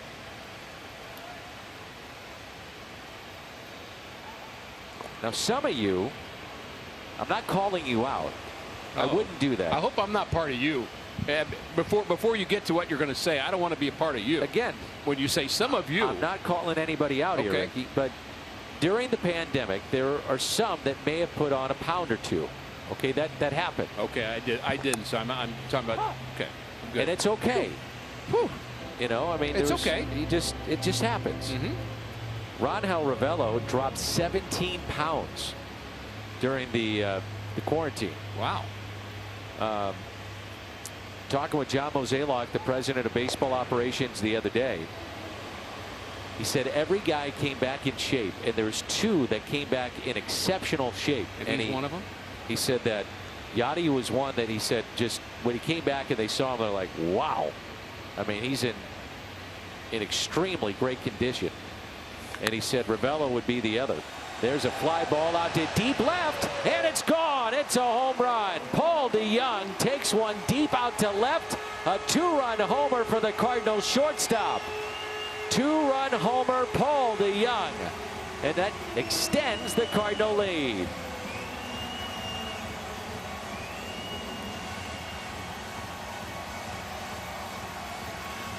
Boy, that got out in a hurry.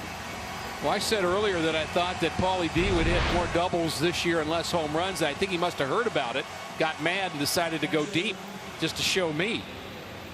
And again, the short stroke of Paul DeJong, really a no-doubter. You can tell off the bat. We're going to hear the crack of the bat, Dan, a little bit better than most seasons.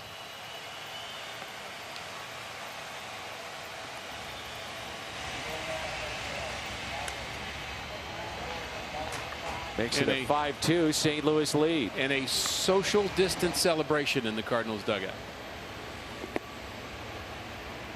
I saw a walk-off hit by our friend Matt Adams last night by the Atlanta Braves. So Matt was released by the Mets, picked up by the Braves, hit a walk-off homer, and it was the most, I would say, subdued walk-off I've seen. Now again, we're an exhibition play. So, you know, you got these things have to develop, but I kind of have an idea. I feel like somebody's going to come up with this, and I would guess Carlos or Waino would be the two that come to mind. Have a hand sanitizer celebration. Could happen. When a guy comes in, just give him some hand sanitizer, and that's your way of kind of connecting with him. I like the foot five. I'm fond of that. I'd be afraid of hurting an ankle on that one. I don't want to miss. Well, Paul DeJong has picked up where he left off in spring. That's 14 hits if you combine spring and summer camp. 6 have gone for extra bases, 5 home runs and a double. He's poised to have a breakout 2020, even though you say breakout, the guy had 30 home runs in 2019. Cardinals were Central Division champions for the 12th time in the last 20 years last year. And being Central Division champions, winning a championship in a tough division, they had one All-Star. And that was DeJong. There's a base hit by Molina, so a walk, 2-run homer, and now a single.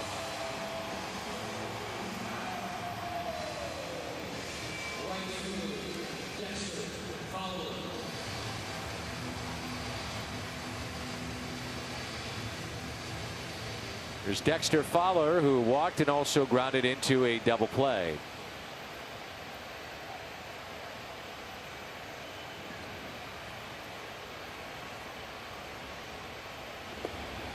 Check swing, went around, and strike one on the Cardinal right fielder.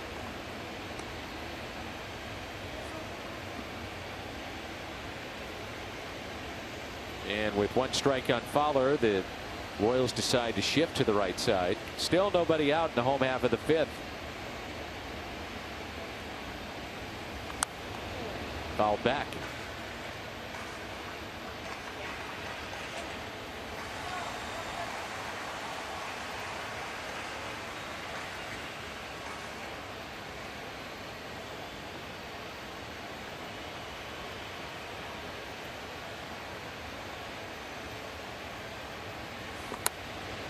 Off the plate, 1 ball and 2 strikes.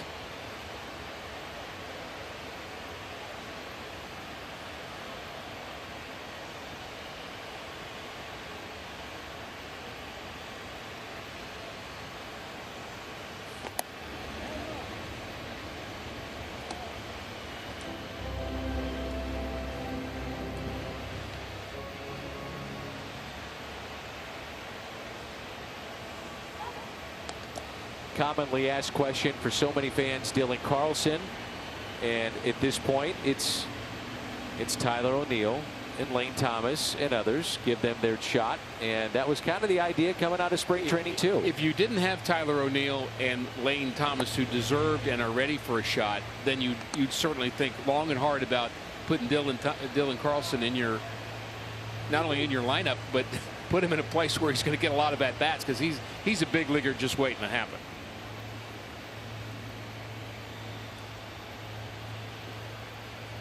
See if they start the runner on 3-2. They do not. Swing and a miss, and a strikeout off speed pitch of Fowler for a strikeout for Barlow here in this 5th inning. Barlow's got the really good fastball, but that looked like a fastball spin wise, but it was really a backup slider that I think that fooled Dexter. The backup slider is the pitch you don't want to throw, but sometimes it gets good results. Now Tyler O'Neill.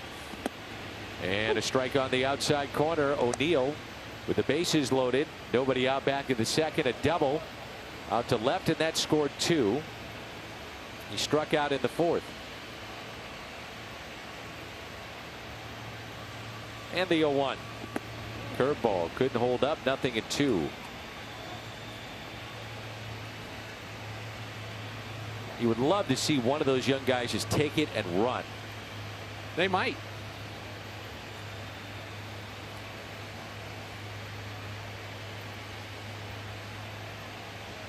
Run for about 60 days.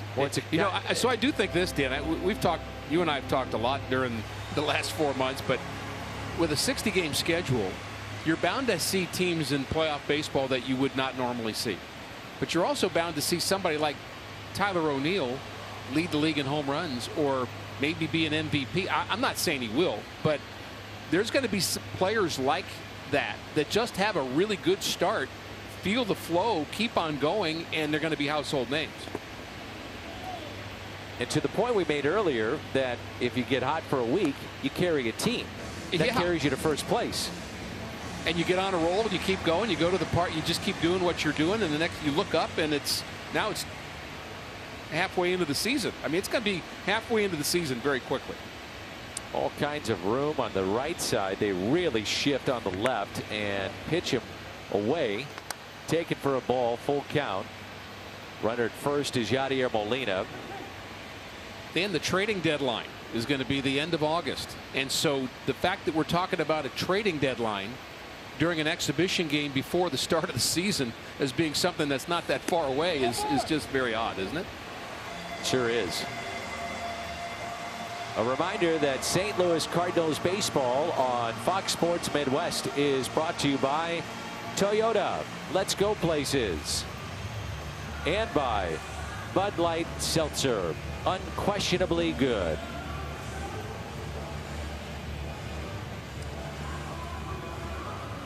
So pitching change for Mike Matheny after the walk.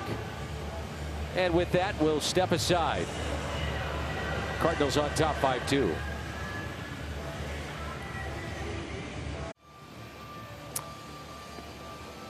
Bud Light Seltzer. What's on tap? Pirates and Cardinals pregame for an hour. Will come your way at 6. Unfortunately, the Hall of Famers, the Red Jackets, won't be here, but it is an opening day unlike any other. 2020 opening day. That'll be Friday, and we'll have it for you right here on Fox Sports Midwest. Hall of Famers won't be here, but we've got baseball. Well, we'll be thinking about them. You bet. That's what's great about having years and years of memories of the great Cardinals here on opening day, the Red Jackets and the Clydesdales and the Cars, as you mentioned. It's going to have to hold us for a bit. The memories will. Runners at first and second, and now Wieters, who has struck out and also walked today against Zuber, the right-hander, is in.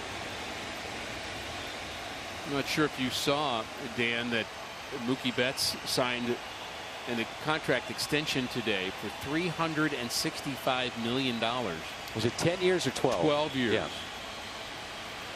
And to me, when I saw that, I thought, well, that's a really good indication that baseball as a business is not as in trouble as you might think about. And clearly a lot of businesses are struggling, but the Dodgers feel like they've got enough confidence in where things are going in baseball that they've made a very, very large investment today. 1-1 pitch, and Wieters out in front, pops it up right side.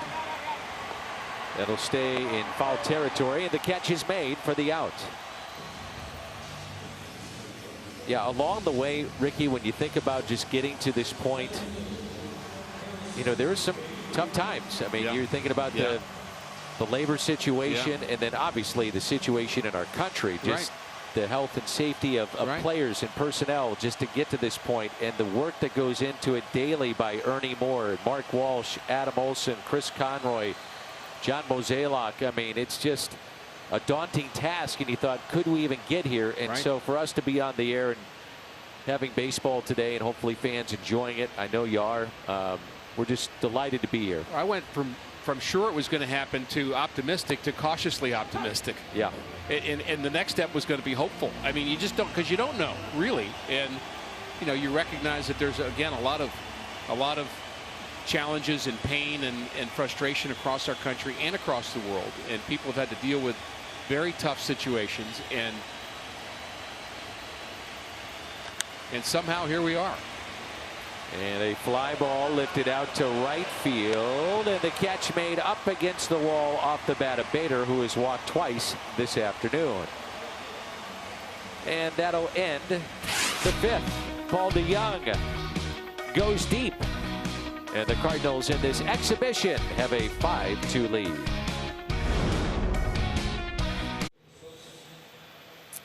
Reminder, Subway restaurants are proud to feature the Cardinals' fan favorite for July, the turkey breast sub. It's fueling fans around St. Louis all month long. Some changes for the Cardinals as we move along in this game. Carlos Martinez delivers a strike. Lane Thomas takes over in center field. Max Schrock at second base. Tommy Edman moving from second to third. Carlos Martinez, his second inning of work. Michael Franco is at the plate. There's strike two.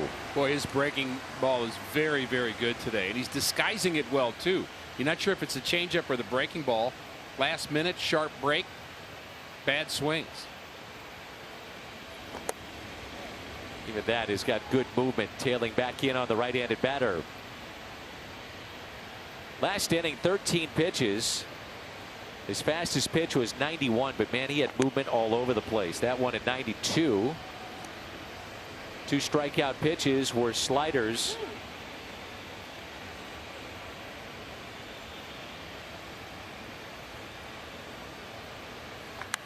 And a fly ball lifted into left center, backing up Lane Thomas, and he makes the catch. You know, we always talk about spin rate, Ricky. Mondesi, and he was the first strikeout for Martinez back in inning number 5. There was a spin rate over 3,000. That is beyond exceptional. 3,000. I mean, so that should give you an indication of how much his ball is moving on some of these pitches.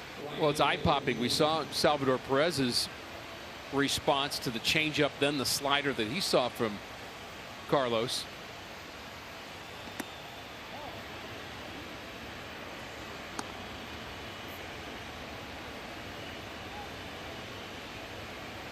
He's working quickly too. I like that. Just getting it and going. Here we go. I'm ready. Let's go.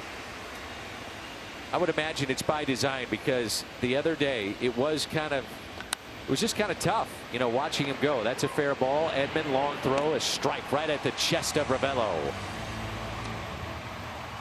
It was, for lack of a better term, kind of a grind to get through. Yeah. Just see the pace here of Carlos Martinez.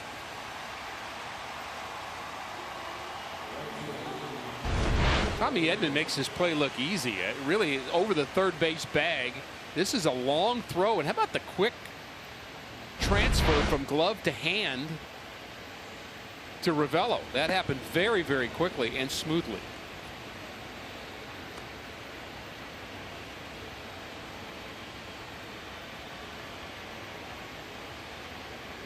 Franchi Cordero had a broken bat single, takes it the other way, and how about Tommy Edman? Gets up and makes the play. Outstanding.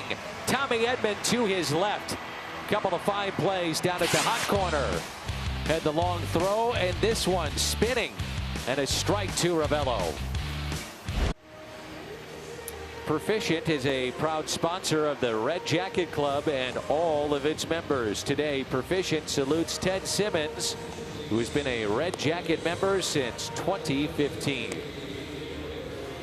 Also, congratulations to Ted Simmons, Larry Walker, obviously Cardinal connections, and they are headed next summer to Cooperstown. Now, they are officially headed to Cooperstown, but officially inducted. Yes. Ceremonies have been postponed until next summer. Also, congratulations, Bill White, Tommy Herr, John Tudor, and those ceremonies postponed until next year, but we know they're headed to the Cardinals Hall of Fame. Congratulations to all those great Cardinals. Well deserved. You bet. Tommy Edman, couple of fine plays down at the hot corner. He'll lead it off, followed by Max Schrock and Rangel Ravello.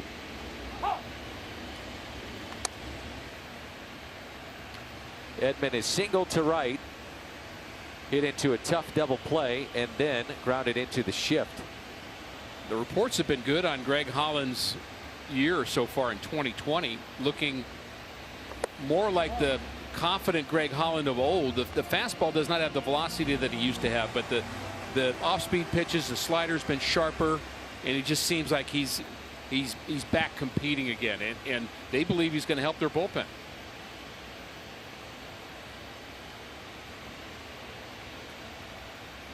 We were told that Mike Matheny felt in a way that he kind of owed Greg Holland. You know, when he got to St. Louis, Mike really wanted him in the back end of games. Cardinals got him here. Remember, we were at Citi Field in New York. May have been a little rushed and just never got in sync, Ricky, when he got to St. Louis. And Cardinals signed him to be a closer. It just did not work out. One of the things that Mike told us a lot about Greg Holland is you never heard an excuse from him. And so, you know, Mike was saying, yeah, it was kind of my fault in a sense. But honestly, the player's probably saying, I'm ready, I'm ready, I'm ready. And, you know, you got to trust the veteran, too. And, you know, maybe Mike's thinking he should have, even though he said he was ready, not let him pitch until he was 100% ready. But the point is, Holland never made an excuse, and Mike said that he was as professional as he's ever seen a player who's going through a terrible time, performance-wise. Because it's frustrating, you know it is. 3-2 the count on Tommy Edman. And the next, Edman taps it up the first base line. That'll roll foul. The two things that you can do that are bad, Dan, actually there's three things. You can blame, you can hide, and you can give up. And we've seen players do all three of those things. I mean, it's our human reaction at times that, well, you know, you're going to blame it on some other thing is why my performance is bad, or you just kind of give up. But Holland, again, did none of those things. From 2013 through 17, he saved 166 games. That was third best in baseball. Ricky, this guy had a 92.2 save percentage. There's a fly ball lifted into right center, and the catch is made. That was second best in baseball. So, I mean, when you want about as automatic as it gets in the back end of games, he was about there. I mean, he was second best in the game. Very few closers end their career by being as awesome as they were at the beginning of their career. Yeah, I mean, you think about Mariano Rivera may be an exception to that. I mean, he was as good as he could be, and maybe arguably the best. I would say maybe definitively the best reliever of all time, Mariano Rivera. But you know, at some point you lose your fastball, you maybe lose the job, you lose a little bit of the break on your off speed. I mean, it happens to everybody, and then the closer ends up getting slammed by the fan base because they're not who they used to be. It's a kind of a classic reality of what's headed down the road, but he's been able to resurrect his career in Kansas City. 88%. That is his save percentage in his career. That's 9th all time. I mean, top 10. I mean, in anything is pretty remarkable. I mean, this is a guy, and that's you know, in 200+ opportunities. So let's give him some credit. He's had a pretty darn good career.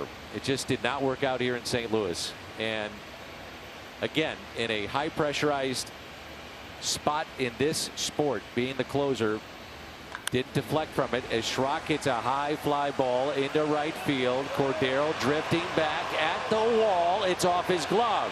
Hustling all the way with Schrock. It gets away. They're going to wave him in. Now they're going to hold him up. Pop Warner holds him up at the last second. Schrock was hustling all the way, and that would have been a lot of fun. Oh, that would have been fun. Cordero should have come up with it. Well, as he was battling the wall, the sun, and the ball. Here's Schrock hustling right out of the box, and you could tell right about then that Cordero's thinking, I'm not going to catch this ball. Where am I? And he just can't see. You know, he looks up into the sun. He's losing it. He's not really sure where the wall is either. And really just an awkward attempt by Cordero. Again, you could say that maybe the sky was part of it, but certainly a catch that should have been made. And somewhere David Freese is nodding in approval. Infield is in this 5-2 game. Here's Ravello. And he looks at a strike. So an air charge to Cordero. Rangel last season in 29 games hit .205, did pop a couple of home runs. Had that long one at Coors Field. .299 in AAA. Can hit. 10 years in the minor leagues, 3 different organizations. That's a lot of bus rides. From about the shoulders down in his batting stance, there's a slightly different thing about the way he holds his bat, but he reminds me a lot of Pujols with his bottom half. Slightly open stance in that little crouch.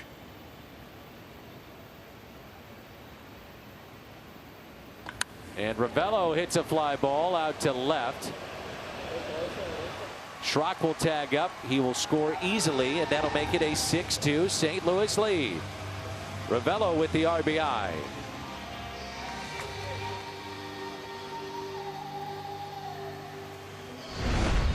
BJC Healthcare difference maker, and it's Paul DeYoung with this 2-run blast.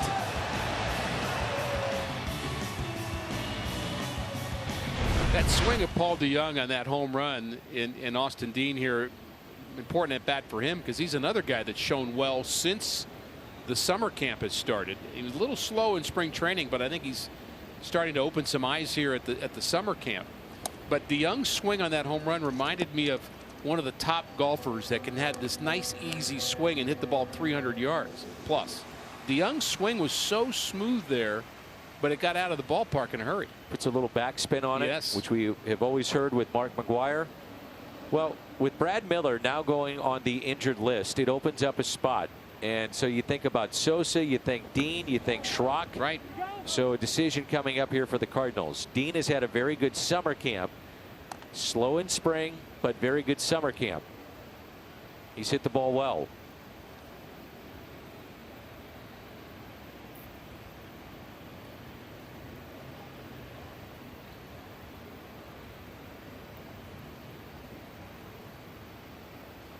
They've changed that to from an air to a triple as Dean singles into center field. With Starling so deep in center, that's going to drop in easily for a base hit. Official scoring will be different in 2020 because the scorer, Dan, will not be at the ballpark for the first time, I guess, ever. But when you're trying to minimize the number of people at the ballpark, and there's again another good at bat for Dean, as you mentioned, swinging it very well of late. But the scorer is going to have to rely on what they see from angles wherever they may be at home to make those calls. And there's nobody for a angry manager or pitching coach to call on the phone during the game, although you're not supposed to do that anyway. Here's Yadier Molina with 2 outs and a runner at first. And there is a strike. Molina has been on base 3 times in this ball game. Singled and scored in the second inning, hit by a pitch on an 0-2 in the third, and another base hit to center in inning number 5. Will it drop? No, it will not. Catch is made. Cardinals add to their lead, and it is a 6-2 ball game in favor of St. Louis. Welcome back as the Cardinals are closing in on opening day. later this week, with the Cardinals announcing that Carlos Martinez would in fact be part of the rotation this year. They also tabbed their new addition lefty KK to be their closer. At least that will be the case to start the season. Now, KK spoke about his new role yesterday with the media, saying he's just grateful to be in any position he can to help the team win. He was also grateful to Mike Schilt for giving him that position. Not a ton of closing experience, though, for KK. None during the regular season over in Korea. 2 saves, though, in 2018 during the Korean series. But he was asked about the challenges in his new role, and he said, you know, I have a lot of superstitions, so I don't really have to worry about those anymore, not as a starter. He said the day before his starts, he wouldn't eat any meat. He would also run an hour before the game, so he's not having to worry about looking at the clock anymore, just focusing on getting those pitches in his inning. All right, Erica, thank you. So we do know Martinez in the rotation just gave up this home run to Starling, but it's going to be interesting to have KK in that bullpen and closing games out. There's the ground ball off the bat of Phillips, and we remember when Seung-Hwan Oh was here and the league hadn't seen him, and he was deceptive, Ricky. Yeah, and that was fun. I wonder if we're going to see the same thing with KK. I think we might. You know, and it's interesting. I had the same impression of Kim in spring training as I had before. And in spring training, I thought the first outing it was kind of okay, and Seung-Hwan Oh, I felt the same thing about him at first, but then the second time I started to see what he was doing and the deception of it. And Kim especially has a really good slider. That's what he calls his best pitch, and he's going to need to obviously use it against right-handers as well. He said that's something that he's learned this year, something he didn't do as much when he was pitching in the KBO, is throwing sliders backdoor to right-handed batters. That's off the glove of Martinez, and it's gloved and out at first. Good play. Not an easy play at all made there by Edmundo Sosa. Terrific glove man, and his bat is starting to come on too. How about the stretch too by Ravello? This is some stretch. There's the play off the glove of Martinez. Sosa doesn't have much time, and Ravello, I don't think I could do that and get back up again. You could do it, just couldn't get back up I could do it once. There you go. Well, this has been a collective effort to get to this point, as there's a strike to Lopez, and John Mozeliak there, mask and all, taking in this game. The president of baseball operations of the St. Louis Cardinals. And John has been doing a lot of different things, whether it be on the league front or the Cardinal front. I mean, just a ton of things. Back and forth proposals on the health and safety for the league, but what's happening here with the Cardinals. So kind of wearing a couple of different hats to make this thing work. Well, I mentioned earlier how professional the Cardinals are being about all the safety issues and social distancing concerns, and all the hygiene things that have to be in place. And I think Mo has been at the forefront of why the Cardinals have organizationally been so good at that. I mean, he is very, very strong on it, and needs to be. So Martinez gets the strikeout, the home run hit by Starling, and it's time to stretch. It is 6-3 in favor of St. Louis. This copyrighted telecast is presented by the authority of the St. Louis Cardinals and may not be reproduced or retransmitted in any form, and the accounts and descriptions of this game may not be disseminated without the express written consent of the St. Louis Cardinals. The banks of the Mississippi were in St. Louis, one of the great baseball towns in the United States, if not the world.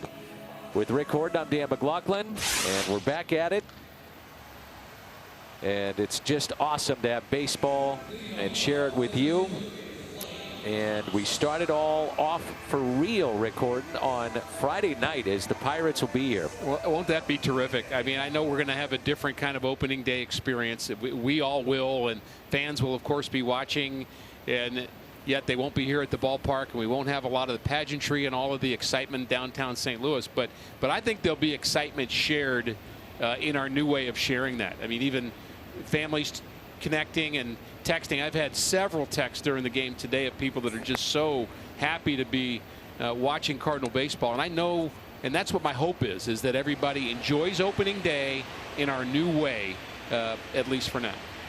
Lane Thomas has really picked it up here, I'd say, the last 4 or 5 days offensively. I'd also say this, talking with other broadcasters following their teams, the pitching in coming back to summer camp was way ahead of the hitters. Now the hitters are starting to catch up with the pitching. We'll see if that's the way it's going to be early on in this regular season.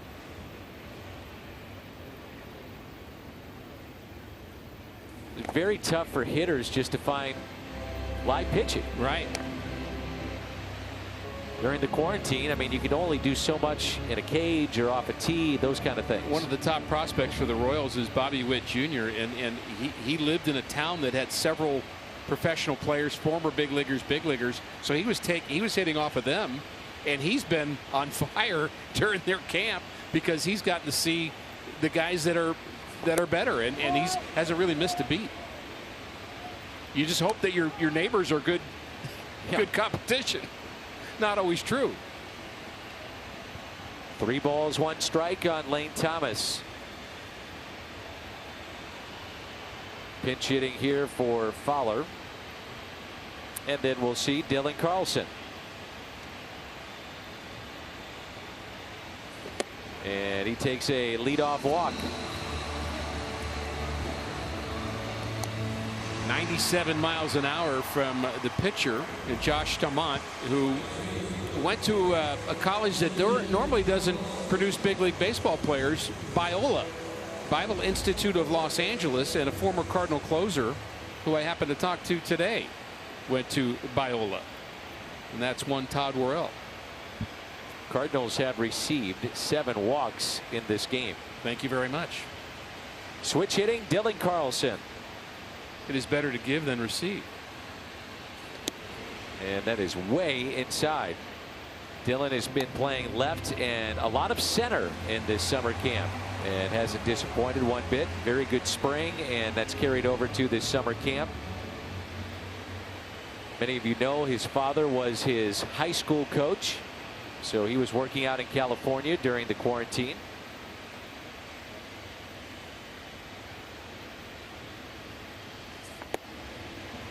And a ball and a strike. This is back in spring training. Such a fun player to watch, isn't he, Ricky? And the switch hitting is part of his value. He can hit both sides of the plate, power both sides of the plate. Good defender, good arm, good speed. I mean, what do you want? And versatile.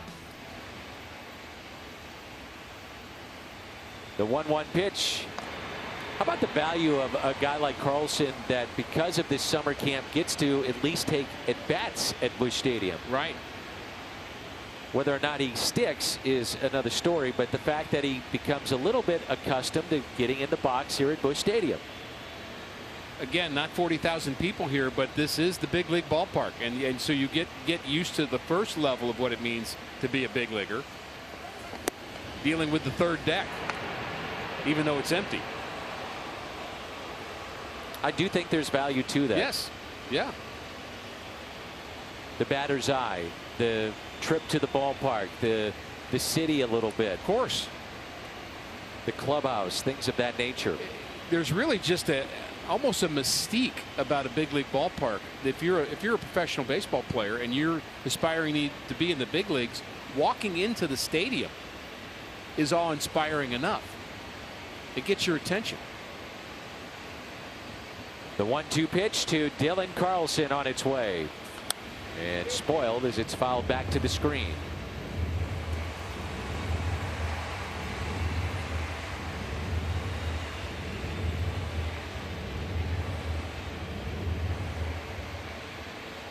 All part of the development process, Dan, that unfortunately is going to be truncated for a lot of minor league players this year. And I do feel for them. Talking about the not the frontline guys, because they'll be in Springfield, the top draft choices, but several players that are, well, maybe he's got a chance of being a big league reliever, but they're not going to get to develop this year. Thomas running, and he is out. Strong throw.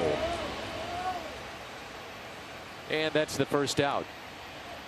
Pitch was a ball to Dylan Carlson. That's Hernandez, one of the backup catchers who's trying to make this team, and that's a quick release. Boom, right on the money. Good tag, too.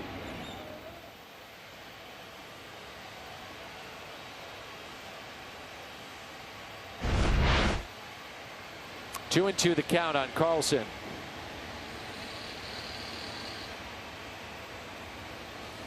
Outside, so he's worked the count full. We really haven't had to deal with the 3-batter minimum situation here, but that's going to happen soon enough. Where a pitcher who comes into the game, part of the new rules, is going to have to face at least 3 batters unless they get the last out of an inning. Some clarification on that today from Mike Schild. If a runner's picked off, that's not facing a batter. You got an out, but that's not facing a batter. You get a double play, that's facing still just 1 batter, just because you got 2 outs. And the other part of the deal, which we've understood, is that if you go back out for the next inning, you get 1 out to end an inning, you go back out, then your count is still in play, and you have to face 2 batters in that next inning. If you go back out. Full count delivery. And we'll do it again.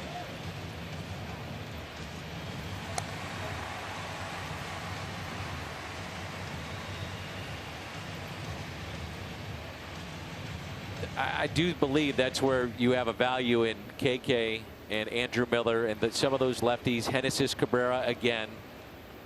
You know, it's no disrespect to Randy Choate, but that's where he would struggle in this type of baseball now. And any specialist. 3-2 pitch. Up and in. Good at bat by Dylan Carlson. Worked the count full, then draws the walk. 9-pitch at bat by Dylan Carlson.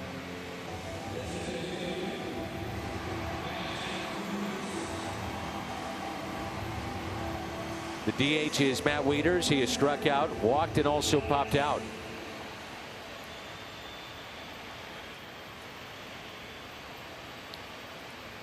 See if Carlson wants to do a little running in a 6-3 game as we play in the home half of the 7th inning.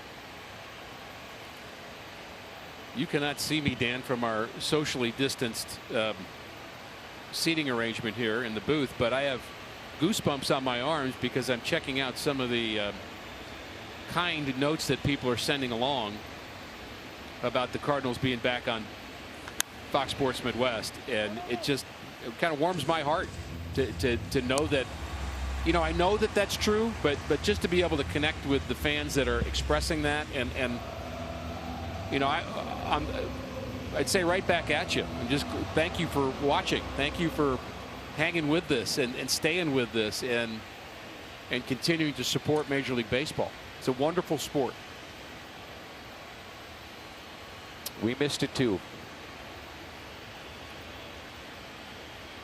0-1 the count. Carlson, the runner at first base. 0-2. This young man's got a live arm, doesn't he? He does. Gets on you in a hurry. He's been hitting consistently 97, right around 98. This is where, though, in this short season, you know, the Cardinals have depth with their pitching. I mean, Ponce de Leon, Austin Gomber could be starters on a lot of other teams. You know, the Cardinals are going to get into some of the back end of rotations and bullpens, and that's where they can do some damage. That's where they can win some games with the depth in their pitching. You know, all of a sudden, you've got Austin Gomber coming at you, and so early on in a season, if a starter can only give you 4 or 5, and then all of a sudden Gomber comes in, gives you 4 or 5, boom, that's a win. Last time I saw Ponce de Leon wasn't as good as the other times, but for the most part, he's been pretty impressive in 2022. So Gant, Ponce de Leon, Gomber, you've got, again, several starters that can go multiple innings. The 0-2 pitch, and he struck him out. So saw a lot of fastballs, and then the breaking pitch and the strikeout for out number 2. Stamont can get that under control. The fastball can do this. He's going to have success. Froze him, didn't he? Yep. I'm not sure of his full story, but I do know the Todd Worrell story from going to Biola. He went to Biola to be a youth pastor, and he wanted to be a youth pastor, and the Cardinals kind of messed that up by drafting him in the first round, which was really his fault because he was throwing 95 miles an hour, and that's on the old gun. So he kind of had a decision to make. Do I go in the direction I wanted to go, or do I sign to play professional baseball? I'm glad he decided on the latter. And that backs up, taking for a ball inside.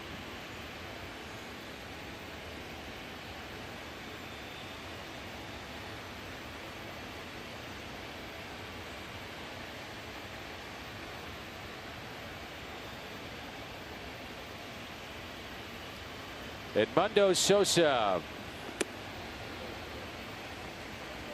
2-0.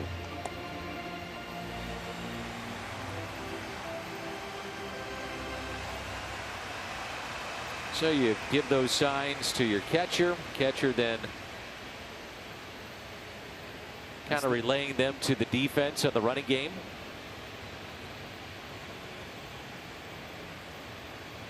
Pedro Grifol. And the reason he's doing that is that's signs normally done by touching your face. When you're controlling the running game, the typical way to do that would be to touch your nose, your ears, your chin, and give some semblance of a pattern to say whether you want to pitch out, throw over, hold. That's the signs he's giving, not the pitch selection. But it used to be done by touching your face, so that's another way you're doing a reasonable thing to do with where we are with the virus. Baseball taking that very seriously. So the third walk from this right-hander.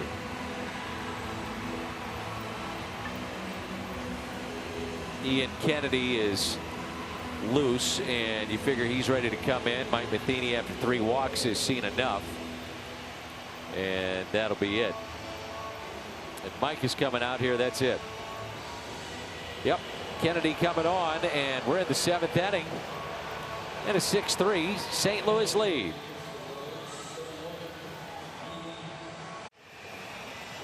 Register for the Cardinals virtual 5K presented by Fox Sports Midwest. Run where you want, when you want, and submit your result.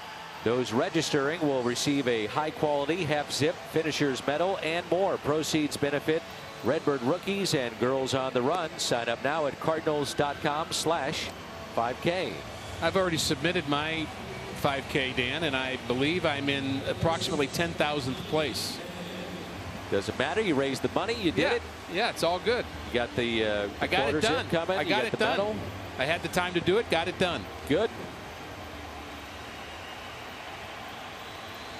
Well, you can see where the back end of this rotation and maybe bullpen issues could cause the Royals some issues. A lot of walks in this game. That's now 9 they have issued. Ian Kennedy appeared in 63 games last year, as Tommy Edman looks at a ball high. 2 runners on for St. Louis as they lead this game 6-3. The veteran Kennedy is pitcher number 8 today. I'm wondering if they're out of rosin bags. It's a valid question. You're just joining us. Pitchers have to take their own rosin bag. It's BYOR.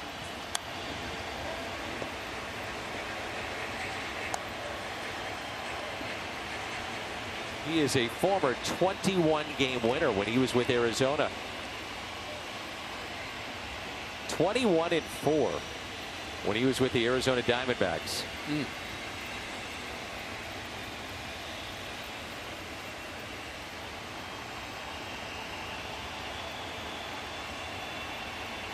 It's a ball and a strike on Edman, who singled all the way back in the first inning. And Tommy hits it in the air out to shallow right. Cardinals will strand a pair. St. Louis has left 10 on. Let's take a look at our Bud Light Seltzer plays of the game, and it's Carlos Martinez with all kinds of movement, and he has been dealing. Very sharp here this afternoon. Carlos has won a spot in the rotation. A lot to be happy about for Carlos, who's back out for another inning because his pitch count is low, and he's just dealing here. He has given up a run. They hung a changeup, and Starling took him deep, but he has been very, very good with all of his pitches. The pace at which he's working to has been tremendous. Kyle Isbell is the leadoff hitter for Kansas City here at the top of the 8th.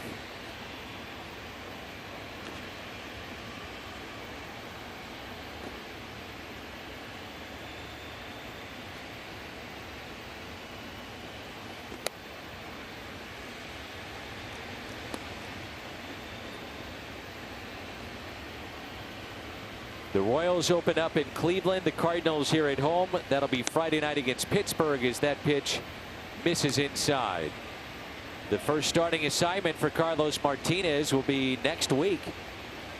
And that will be against the Minnesota Twins. The 2-2. Tough lineup there. They added a former MVP. Donaldson, that's right.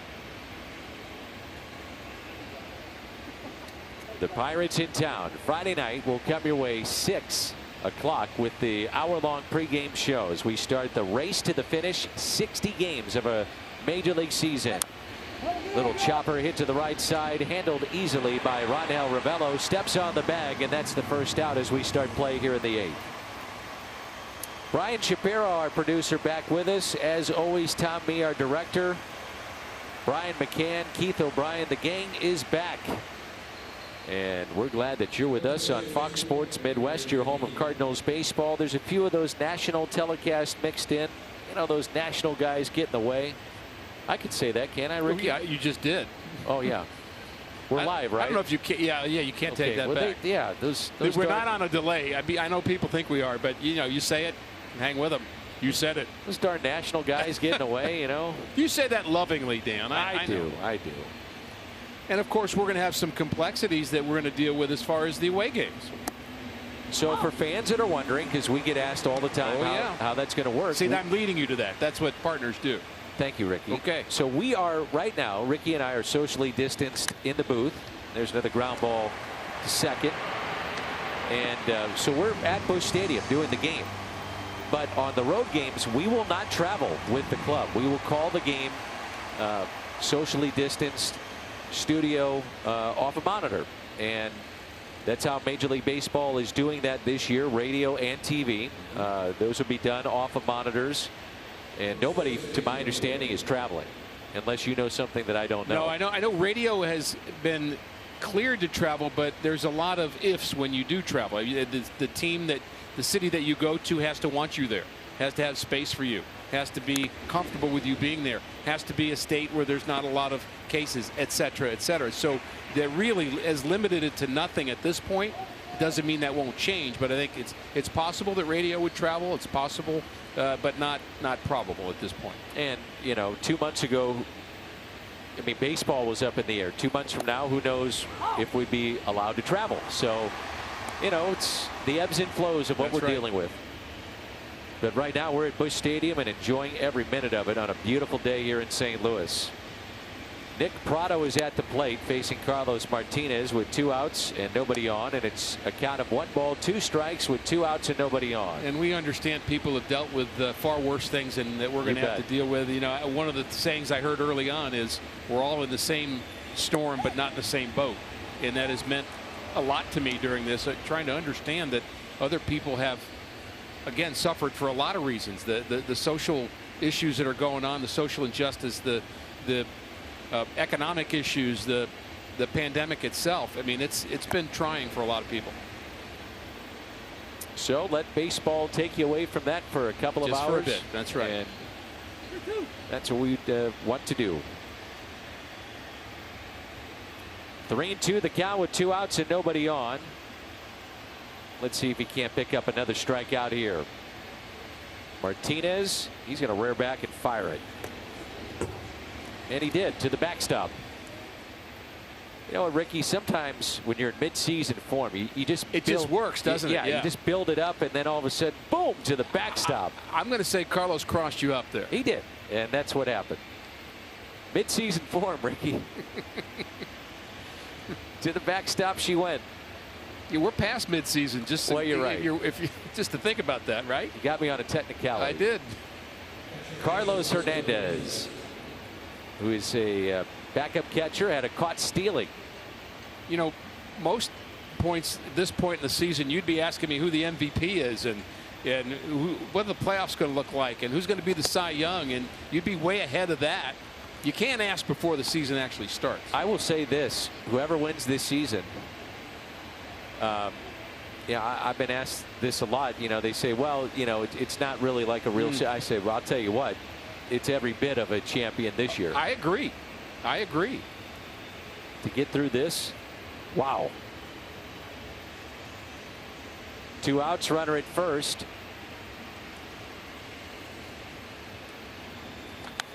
And Hernandez pops it up near the screen. Catch is made. How about an exhibition game? We are in inning number 8, and still is the 38-year-old Yadier Molina putting that away. He's something else. Some of the pictures from summer camp. What a camp it's been. 6-3 Cardinals.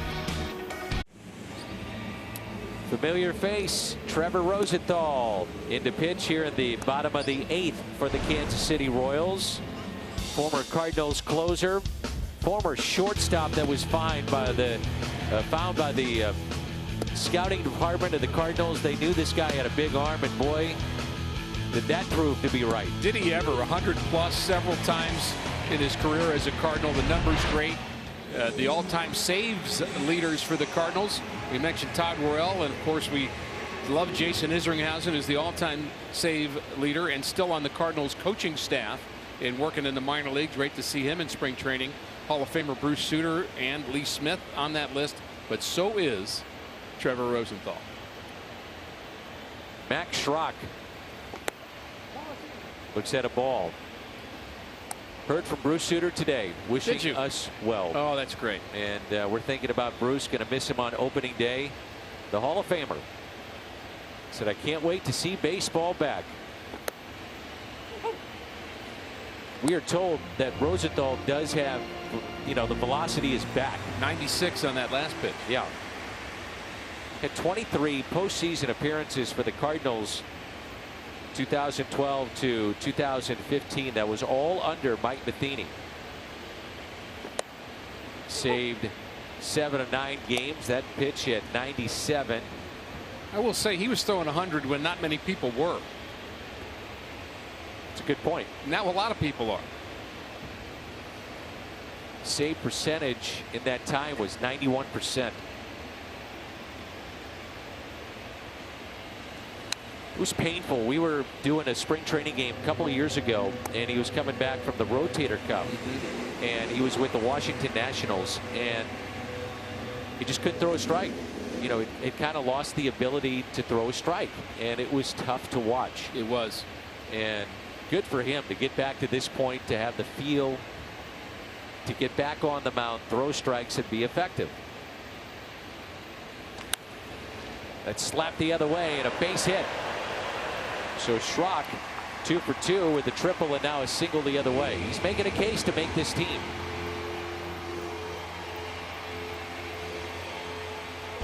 Well, there's a spot or two open right now, and that helps. Not a bad pitch, really. Up a little bit, maybe. If it's down, probably doesn't hit that ball on the line, but a good at bat either way.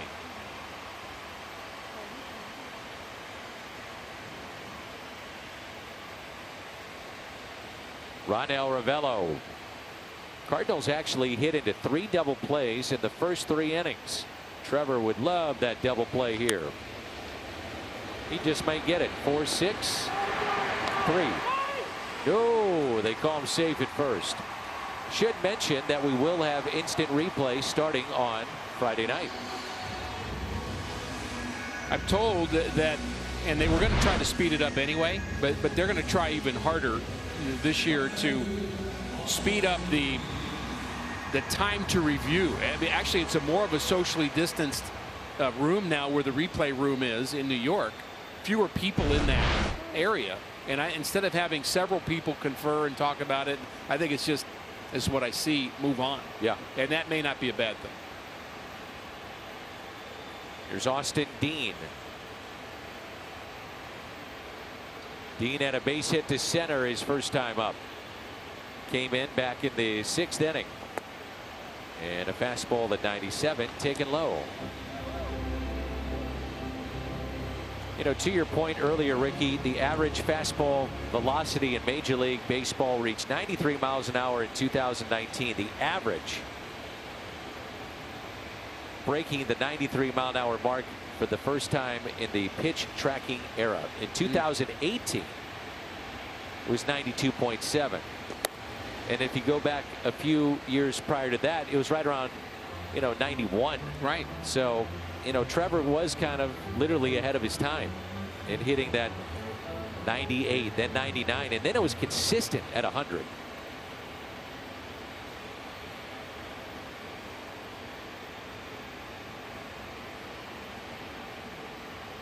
The 2-0 and a strike, 2-1.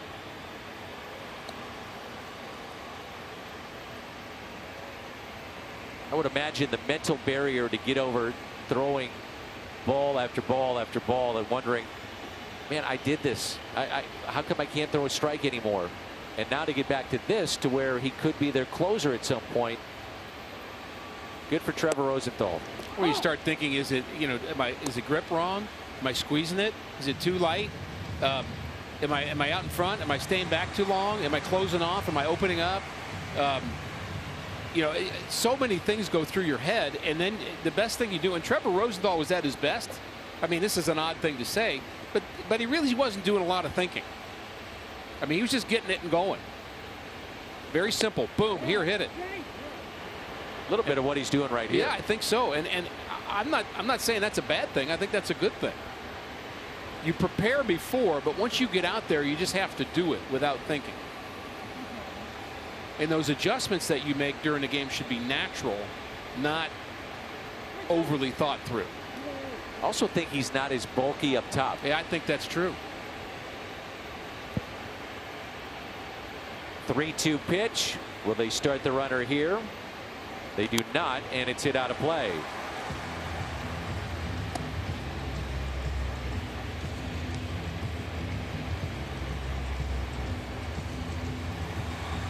So a lot of pitches 95 or above.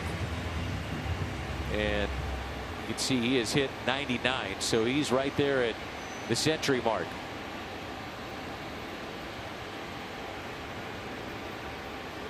And he can drop a changeup on you every once in a while, too. Now Dean is thinking, come on. You just went 95 plus pitch after pitch after pitch. You're going to drop a changeup on 3 and 2. And there's the changeup. It's up. If it's down, he's out. Kind of an awkward swing, wasn't it? Yep.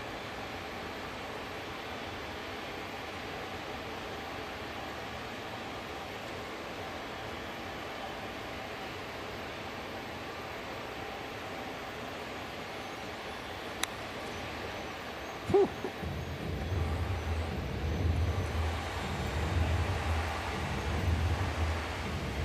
That's a good example about a hitter being able to catch up to anything.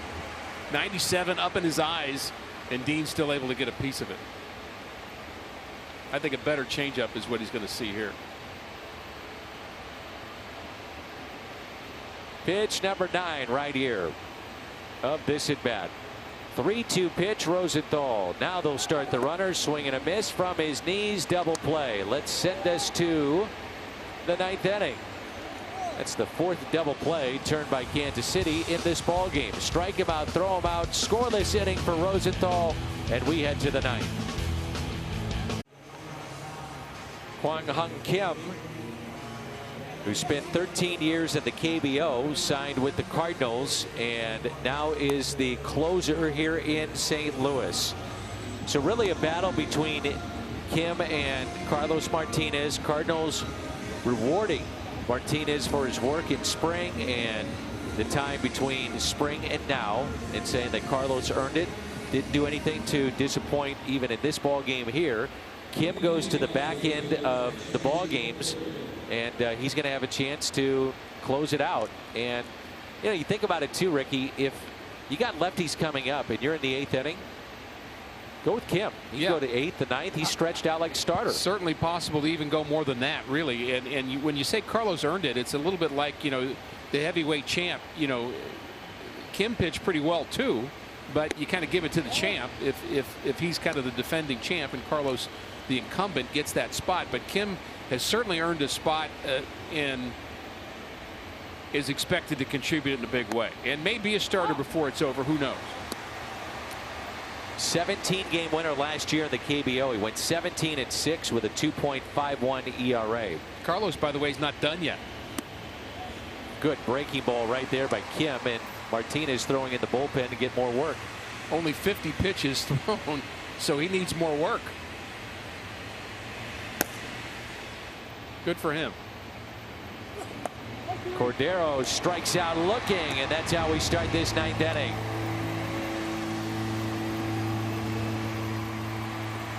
Happy birthday to KK, who turns 32 today.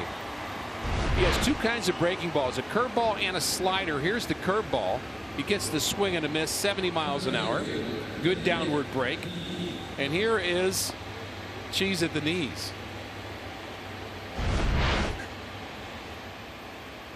I'm not sure they call it that in Korea. That'll be your assignment. With the interpreter, I have to meet him first. I haven't been able to meet him yet. Might be a while. It might be a while. That's right. Here's the 0-1 pitch.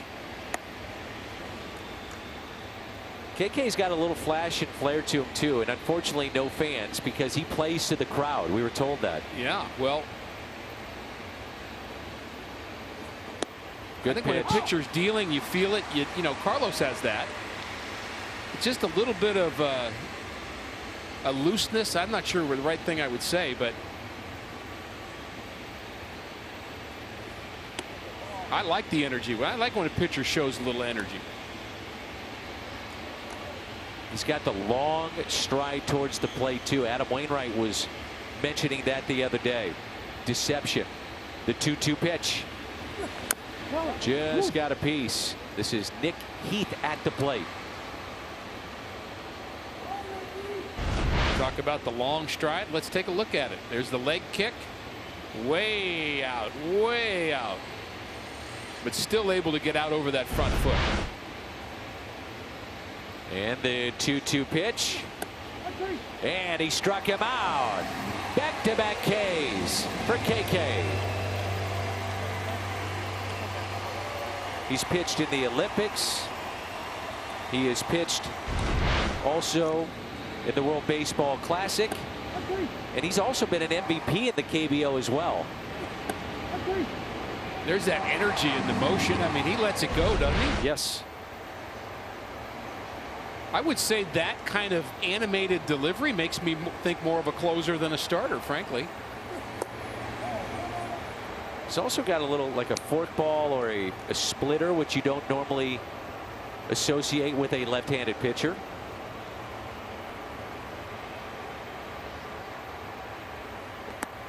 Turn the ball over. Yep.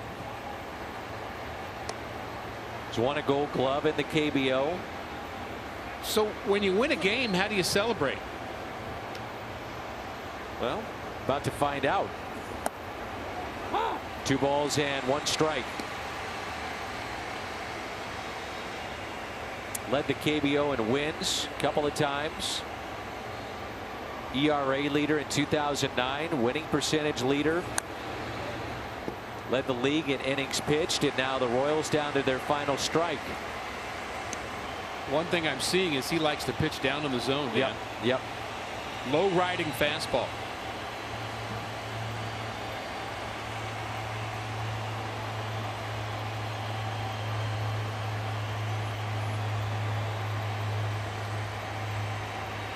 Bobby Witt Jr. at the plate, the 2-2. That's bounced.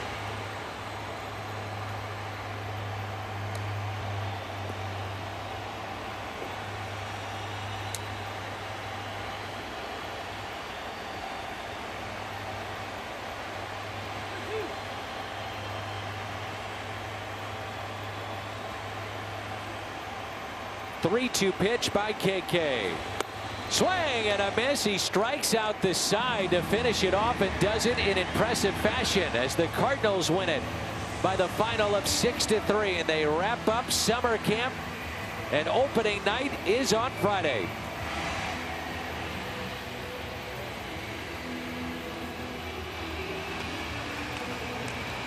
Nice to have Mike Matheny back in St. Louis. Nice to see Yachty going 9. A subdued celebration on the field, but a lot of positives today. And Carlos Martinez, KK at the end were my favorite things that I saw here today.